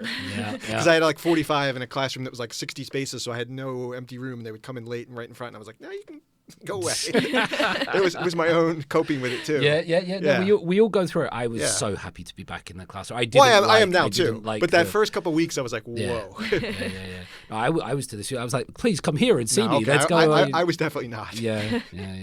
Still, there's still some masks going on, which I think is interesting. There's still particularly even this past fall, 23. My grads, particularly, small seminar, but still 15, 17. Not necessarily even COVID, but right. So someone gets a cold, or they've just been, and they don't want to. So like particularly November, December, exactly. I noticed about third to half. Yeah. And I have to admit, I didn't see. I took it off. So I did teach all of fall 22 and partly through the spring. Yeah, and I started taking it off this fall, and then depends. But yeah, you're at least you're aware of it. And also, again, good to know that you're in a health system where you can get a shot quickly if you need to, or treatment if you need to. And everyone can do their own thing, and it's not really politicized. If somebody wears a mask, nobody cares. I was just going to say, that's the weirdest. Let me think where... No one really went to the UK briefly last fall. No one there really said it to me, although I was being exceptional. But definitely in the States, I'm very aware of this. I'm saying something automatically by even getting off the plane this way. Yeah. And people kind of look at you and you're like, okay, deal with it. I always do. I tell people, I'm like, I live in Asia. As if that explains everything. Yeah, I grew up liking Michael Jackson. He wore masks. There we go. As a historian, are you confident about the future of Korea? Like, how so? How so? You spend most of your time looking backwards, I would imagine. Sure. Right? Looking towards the future. Yeah, we don't do policy. Yeah. No, but just on a general individual level, when you see the young people, when you see a lot of the media is doom and gloom. Extinction level birth rates, TFR, lowest in the world, number one. We're quite aware of it. Believe me, this comes up at the university all the time. Suicide, and sometimes... One of the highest OECD, yes. I actually was the external on a Canadian dissertation on this recently, and I can honestly, he graduated, he just got a job. So, I mean, this is now a topic for social scientists, I think the Joseon narrative is a very easy one, but there's a very real one. It's not to say that these problems don't exist. It's not to say that they aren't there. But in general, your take on the future of Korea, is it facing some real existential problems? Is it doing all right? I think it is. The two that you just mentioned, low fertility, lack of social resources for people with psychological or otherwise of issues, which then sometimes is linked to outcomes that are not good, like suicide. Even things like, again, also tied to fertility, I don't know how to call this formally, but like a relatively high level of necessity for foreigners to ingratiate themselves to the culture as opposed to the other way around when accommodating also particularly for, again, maybe Southeast Asian populations, South Asians. But on a positive way, I weirdly and totally unjustifiably, given that it's not historical, am optimistic in the sense that for all of the Bali Joseon, and maybe I am extrapolating too much from my own personal experience. I just find this place utterly fascinating. It's probably why I've spent way too much time here. But no, let me try to think of why I would justify it. No, positive aspects. Even though it's incredibly painful, and particularly things like the Sunung system are insane, but nonetheless, an excellent education system, good healthcare system, that when I look at societies with comparable things, the social problems are there, but I don't see these as being undoable problems that can't be mediated on some level. I think the single biggest thing I would say, and I'm not a sociologist, but on the low fertility issue, I have, the easier way, defer to someone else's answer. No, I have Korean female friends, particularly who work on this, and whenever it comes up in the government's latest incentive scheme, they just start laughing because obviously at some level there needs to be a major conversation about gender and how to incorporate more women in all kinds of work, and at some level, Korean men and women, but particularly Korean men, need to have that conversation, and that's not for me to do. But I think, to answer the question, I think that can be done and can happen. It's not a financial government thing. No, really, it's a conversation. I'm just amazed at and I want to be careful here because I don't want to criticize my employer, where I'm relatively happy. But I am amazed on the university level when I look around and see how few women faculty we have, and this is a regular conversation we have. And clearly there are some parties that are on board with changing that, and there are other parties that don't see that as a problem, and that itself is probably part of the problem. But again, I think that change can happen. I always joke by telling my students, look, I'm an older white guy. I know my situation is weird being here. Hopefully one of you will replace me, or even as this is a designated foreigner line, at least bring in a foreign female. But we need to be moving in that direction. Yeah, more female representation in these spaces. So that's the way of tying those issues together. Maybe it's the usual was what? The one child, cost of schooling, cost of the apartment. But that at some level, maybe even the people in the government need to recognize that, and to recognize that it is about how to share across gender lines the care of that child, and that it's not like people I hate children. It's busy and it's really expensive, and you have to make careful choices, and people are clearly making those choices based on the calculus that has been set up, and that calculus needs to be reconfigured. The usual answers I hear about extra daycare and maybe a little better access to school, it clearly does not seem to be moving the bar. It seems to be larger structural issues that are going to have to. And I'm sorry, Europe, I have to admit I'm bad this way too, because I do not have kids, but at some point Korean men need to play a larger role in childcare. These kinds of things probably are going to be the only way to change things. There does seem to be falling birth rates amongst other countries as well, but they have immigrant populations to hold them up. But similar the closest demographically, Japan is definitely going to hit the same kind of aging and low fertility. Much of Asia is, I'm trying to think of places that have similar, not the same, but Singapore also has low TFR. I would imagine Hong Kong and Taiwan. And again, this is where I definitely don't, but I get asked because I've worked on it. This is where you talk about the legacy of family planning. Was it too good? Too effective? That possibly yes, but that's a really complicated thing too. Right. If there was a gender conversation taking place, Yunso, what would people have to talk about? Is there a big gap between men and women today? Particularly younger men and younger women. I just feel it in my students sometimes. When I bring this up, they all get really quiet, which I interpret as, wow. For me, I graduated from girls' high school and went to women's university, so I may have little bit biased opinion about that. I think that most of my friends are not very willing to marry or have a child. I've been hearing that. Yeah, because they do not want to give up their career for forming a family. Precisely. Because they had studied hard for their university, and at university they also study hard for getting into elite company or desired job. And if they form a family, they should partially or entirely give up their career to be a mom or a husband or a wife or something kind of that. So younger people do not really feel a need for that, because career or a university company money is the thing that lasts. But that's funny that you say. Yeah. But family, the sense of love, is too abstract thing. Wow. Is there a cynicism sort of about divorce and love, and it doesn't it's not real anymore? I guess love is real until 2024 now, but but that felt like something in day.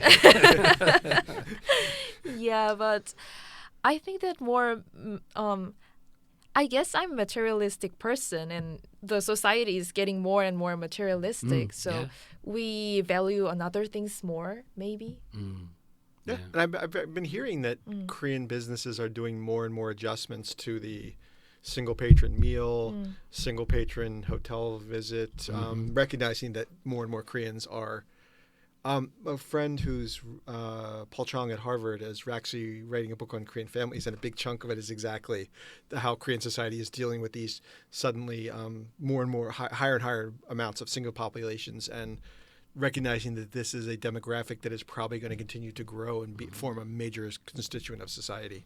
If the West is talking about accepting different family Alternative, orientations across sexuality and things like this, all the variations, then one of the variations that might be accepted over here is that this is just a single person family. This is what they do. I will only say that in a positive way to me, who for whatever reasons, mostly because of education, made that choice. I rarely get asked, and people. Whereas in the West, in the U.S., I always get variety of answers that indicate we're sorry for you. You're how unfortunate. I'm like, really? No, not that bad. I have extra money and I travel a lot and I enjoy my life. You can go to the cinema on February 28th and watch Dune too. Exactly. I don't know what to tell you. No, my family, my brothers and sisters, 3 out of 4 of us are like that. Yeah. And nothing, because my parents were happily married for 40-some years, but nonetheless, I think 3 out of 4 of us like to roam the planet. And my older sister, thankful to her, did the traditional thing, married 4 kids. I got the vicarious experience. 4 kids. Yeah. I have 4 nieces and nephews who, not so much now that they're older and they've graduated college, but nonetheless, for a long time, I was always like the weird uncle who was at a remote and. Yeah, no, but I'm sorry to go back. I've gotten a vicarious experience and I like it, but I'm sorry, the line, it's bad, but I always used to say, it's great, and I like hanging out with them, and then they go home. I take my hat off to people who can really deal with 24 hours a day. I can imagine a partner. I cannot imagine myself with children. I just never could in the past, and because I occasionally got to that moment, it was like, and clearly I've always made the choice of, no, I don't want to deal with that. I said education. I always opted for free money, more education, and I get to travel. Sure. Yeah.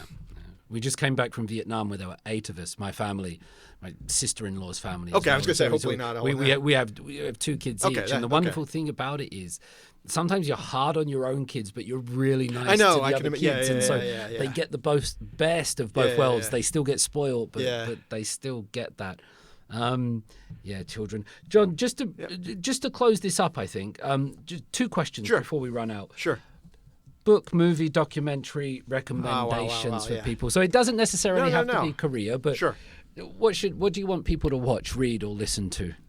Okay, I am going to tie it a little bit to Korea. Because by the way, I've seen your Facebook. There's a lot of music and everything coming up. And, you're good. But I'll say at least for Korea, and I'm going to blank on the title, but at least I know the authors. He's written other articles in conjunction with a scholar based in Korea named this is where your brain Glassman and Shea. All right, I'm going to forget. Jim Glassman at UBC, a geographer. Youngjin Shea, sorry, I think about it, who was at Seoul. I'm not sure if she still is, but also a geographer. And they do these wonderful attempts to understand 60s and 70s, big chunks of post-war Asia. He's a Thai expert. That's why he works with her for Korea.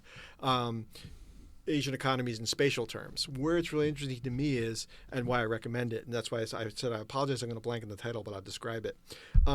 They do really good things on like the chaebol history as business history, but looking at how the chaebol are using the money available for the Vietnam War and other things to create certain spatial rearrangements through things like logistics and shipping. So if you're Korean and you want to understand how things changed between about late 50s and the 70s, Glassman is fantastic. So blanking on the title of this book still, so I'll just describe it.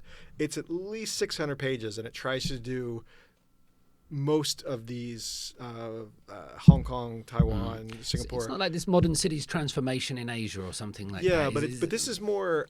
It's specifically in the context of the Vietnam War, and he calls it the emergence of a trans-Pacific elite class. Okay. This is where I have to admit it's not strictly historical, but the Korea chapters and the Taiwan chapters are absolutely fantastic when you read.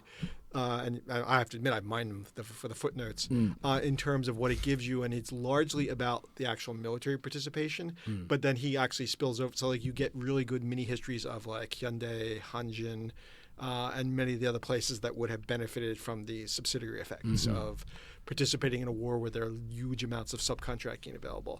So sorry, I'm already making it. It's hearing the pitch. Not light reading, but like if you want to read it, I mean, get like a quick mini and like just dip in. It's fantastic. And the other thing I can't resist, I have a friend at Manchester, Jamie Doucette, who knows Jim, whom I've never met, but just know him through networks. Who said that the book, which is like this, I'd say about 600 published, he's like, he gave Brill like 1,200 page manuscript. He's like, you're only seeing the edited, cut down version. Wow. I'm like, okay, can I see the raw version? But again, if you're interested in post-war Korean history, it's a really good book to dip into. Let me think of it anyway. You said books, music, film. I mentioned it earlier, but because I don't know if a lot of Koreans know, but Tastes Like War, Grace Cho. Yeah, I read that down. Chuncheng Wimat or Emat. I really like it, and the fact that I said my students like the fact that it was now available in a Korean translation from last spring. Let me just think of any other movies. Wow, it's been a while. Okay, I'm bad.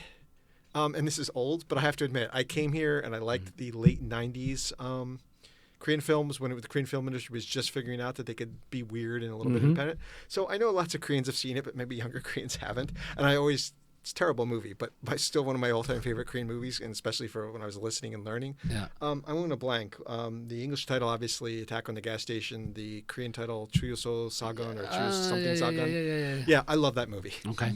I mean, it's not obviously an intellectually deep movie, but I like the little. You've got the Baydal delivery guys. Yeah. You've got the guys taking over the gas station. You've got it is IMF. Come on, it's a movie about IMF Korea and the reconfiguration of society. Excellent. We write them down. And also, I have to admit that movie just because it's like when I was first learning Korean, every yoke and every panmal or panmal like when the very first scene in the movie, like they're all getting together and they're ready, and they're like, gotcha. It's very good on picking up informal Korean for even beginning. I watched it like 10 times. I was like, wow, I can actually understand like 60% of this. Yeah. It's good picking up swearing, I think, from the dramas and movies. No question about it. The other thing, context, when I was at Sogang, one of the reasons I switched from Hyundai was Hyundai had, not negative for people, but language, had a lot of Kyopo, and so I was always getting English. Sogang, like once you're past the first or second level, is all handful of Americans, mostly Japanese, and a few Chinese. So you pick up lots of Japanese yoke. In addition to hanging out with people who can't speak a word of English, it's beautiful. So Sogang, particularly Kansai Japanese, they just forced me and dragged me along, kicking and screaming up because you just hang out with them and you have to speak Korean. Yeah, I can imagine Yunso trying to watch this movie. So have you ever seen Attack on the Gas Station? Which one? Attack on the Gas Station. Not yet. No, that makes me happy. Exactly. Because my students too, they're like, oh, that's before I was born. I'm like, yes, it was like 97. But it briefly had a cult thing in the U.S. in the early 2000s as this is a Korean, like Korean Animal House / and it literally is. They attack a gas station, but instead of getting the money because there's not that much there, they start figuring out, wait a minute, like we could like force the customers to pay us and take over the cat. So it is about it's about post IMF Korea and people figuring out we have no more future, but how can we reconfigure? And then it gets worse and worse because the Baydal guys get pissed off because they don't pay for the Chinese food. The police come in and it all gets chaotic and very formulaic. But the first 40 minutes or so is fantastic. Yeah. Here's a way to make yourself feel old. If you ask undergrads now whether they've seen Parasite or anything, they're like, no. Oh, really? Okay, at least that's old. That's old for them now. You know why Seoul Day people like it? Because the rich people are the good guys. No, not just that. Because the line in the movie where he's making, what is it? He's making a fake. It's on paper they show it to be Yonsei, but he says Oxford in the English thing. Okay. But if I remember correctly, the Korean is Seoul Day, even though it's Yonsei depicted. He says Seoul Day, and then the translation says Oxford. Because I saw Darcy Paquette talk about that. He said, we had to make it Oxford for an international audience. But it's Seoul Day, and the Koreans are like, even if it's Hyundai, it's Seoul Day. I'm pretty sure Seoul Day is the Korean word that comes out. Yeah. Excellent. Seoul Day is good enough to be faked. What university did Bong Joon-ho? Did Bong Joon-ho? Yonsei. No, it's weird. I just had this conversation the other day. Really quickly. I'll tell you why. Because we were talking in the Japan thing about different filmmakers and their background, and I said there are only two people from Sogang, and one of them thought it was Bong, and it's not. Who the Sogang teachers always talked about: Park Geun-hye, because she was a grad, and Park Jun-ok was, and that's where all the Catholic imagery comes from. Wow. Bong is Yonsei. I didn't know Park Geun-hye was a Sogang student? Yeah. I want to say I'd have to do her age and figure it out, but I want to say late 60s. I was associated with France. Oh, there were all kinds of myths about it. I don't know how much it was mythic and how much, but they would always say like, that he sent her nearby because Sogang and Catholic, so that she would not be bothered and she'd have a nice little Catholic education. And the other joke, I don't know if it's true, is that if anyone who could. It has to be a trope and not real. Who had to know who she was, but nonetheless, if a guy approached her, there was not just the priest, but a KCAA guy would come up and say, Andwe. Like, don't even talk to her. So, hence why she's had the single life, and that literally no one was allowed to talk to her, and she had the Catholic education. I don't know if it's true, but Sogang liked to say, like, we don't absolutely love her, but she was one of ours. Yeah, fascinating. Yeah. Fascinating. And he liked Sogang economists. That's by the 60s or late 60s or 70s. He's a whole bunch of Sogang faculty on EPB and other things. Because Sogang was really big on PhDs. For the stuff I study, Sogang briefly in the physical sciences in the late 60s has more scientists, PhDs than Seoul or Hyundai. Wow. They're like, I don't know if they were considered leading, but they were like really smart about targeting people and hiring them. Yeah. Okay. Yeah. As we close it, Yunso, like 3 hours ago, we were talking about your eye surgery. Yeah. It seems a long time ago. Any closing comment, idea, suggestion, or something, Yunso? Oh yeah, it's a very cliche question, but as a professor, as a historian, do you have any recommended studying methods or like She wants A's. or like approaches to history to young people? Okay. I'll say this, and I don't know if it's going to be helpful because it's a little bit abstract, but I would say, at least for me, and I think it's true of many professors, and you can say whether or not you think this is true, I think my students think that their goal or their obligation is largely one of memorization and giving back to me what they think I want. And that is partly true, and that you have to have a basic mastery of certain facts. But I always tell them, tell me what you know, which is that first one, and tell me what you think. I think the second one, they don't believe me.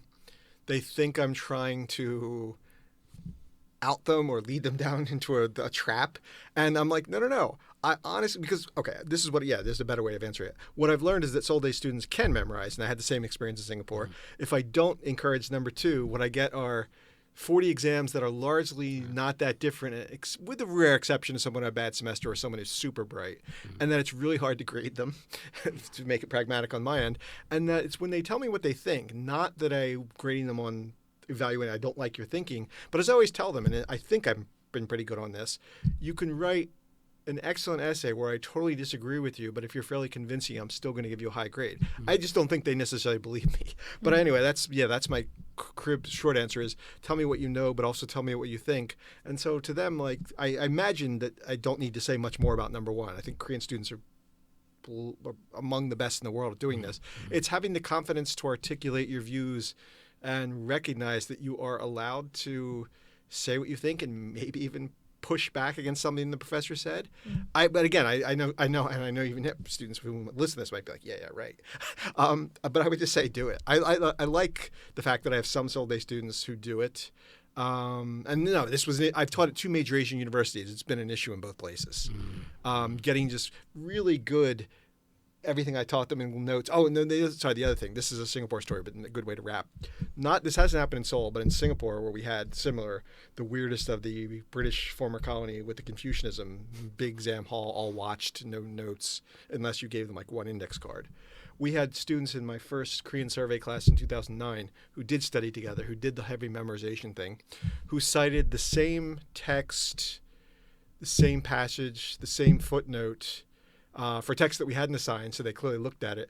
And my colleague and I, we were convinced they cheated until we did what you do, which is we looked at the exam hall, realized they sat in different parts of the exam hall and probably could not have communicated, and we realized that they all probably memorized it together when they did the study session. And that's a good way to wrap.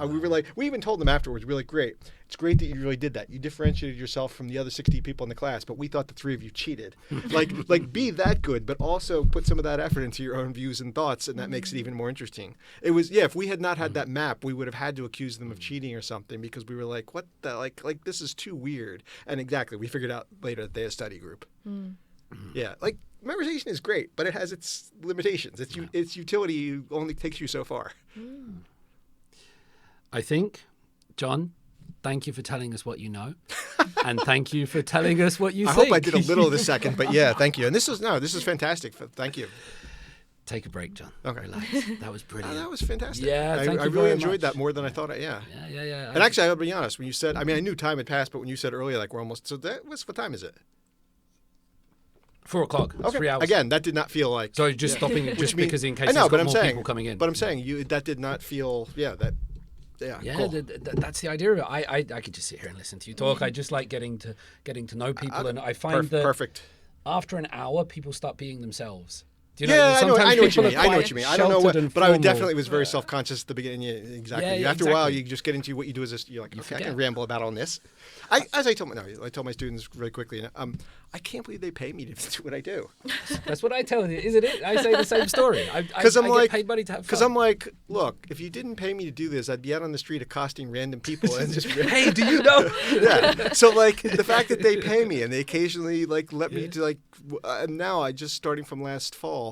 Because of Tanner and the other one, and they must have popped up on some list, I started getting asked to be like the external foreigner on some of the Korean Fulbright externals evaluating. And that's even weirder. But the weird thing is in a good way. I'm sorry, I'll tell you in a minute why I'm pointing to you. In a good way, it was less disagreement than I thought. But the other thing I learned from, I've done it twice now, both for senior Koreans wanting to go abroad and also for the ones who are just postdocs, 60-40, 70-30, the women are so much better. Yeah, That's why I pointed at you. Like I learned quickly. It's weird when you see it yourself. You're always like, I must be the best candidate. Watching it on the other side, we're almost always like, it's almost always like we recommend the two women and the guy's the backup, and these other guys like, because the guys are awkward and they just hem and haw. The women are like, this is why especially the younger women. They're just so much.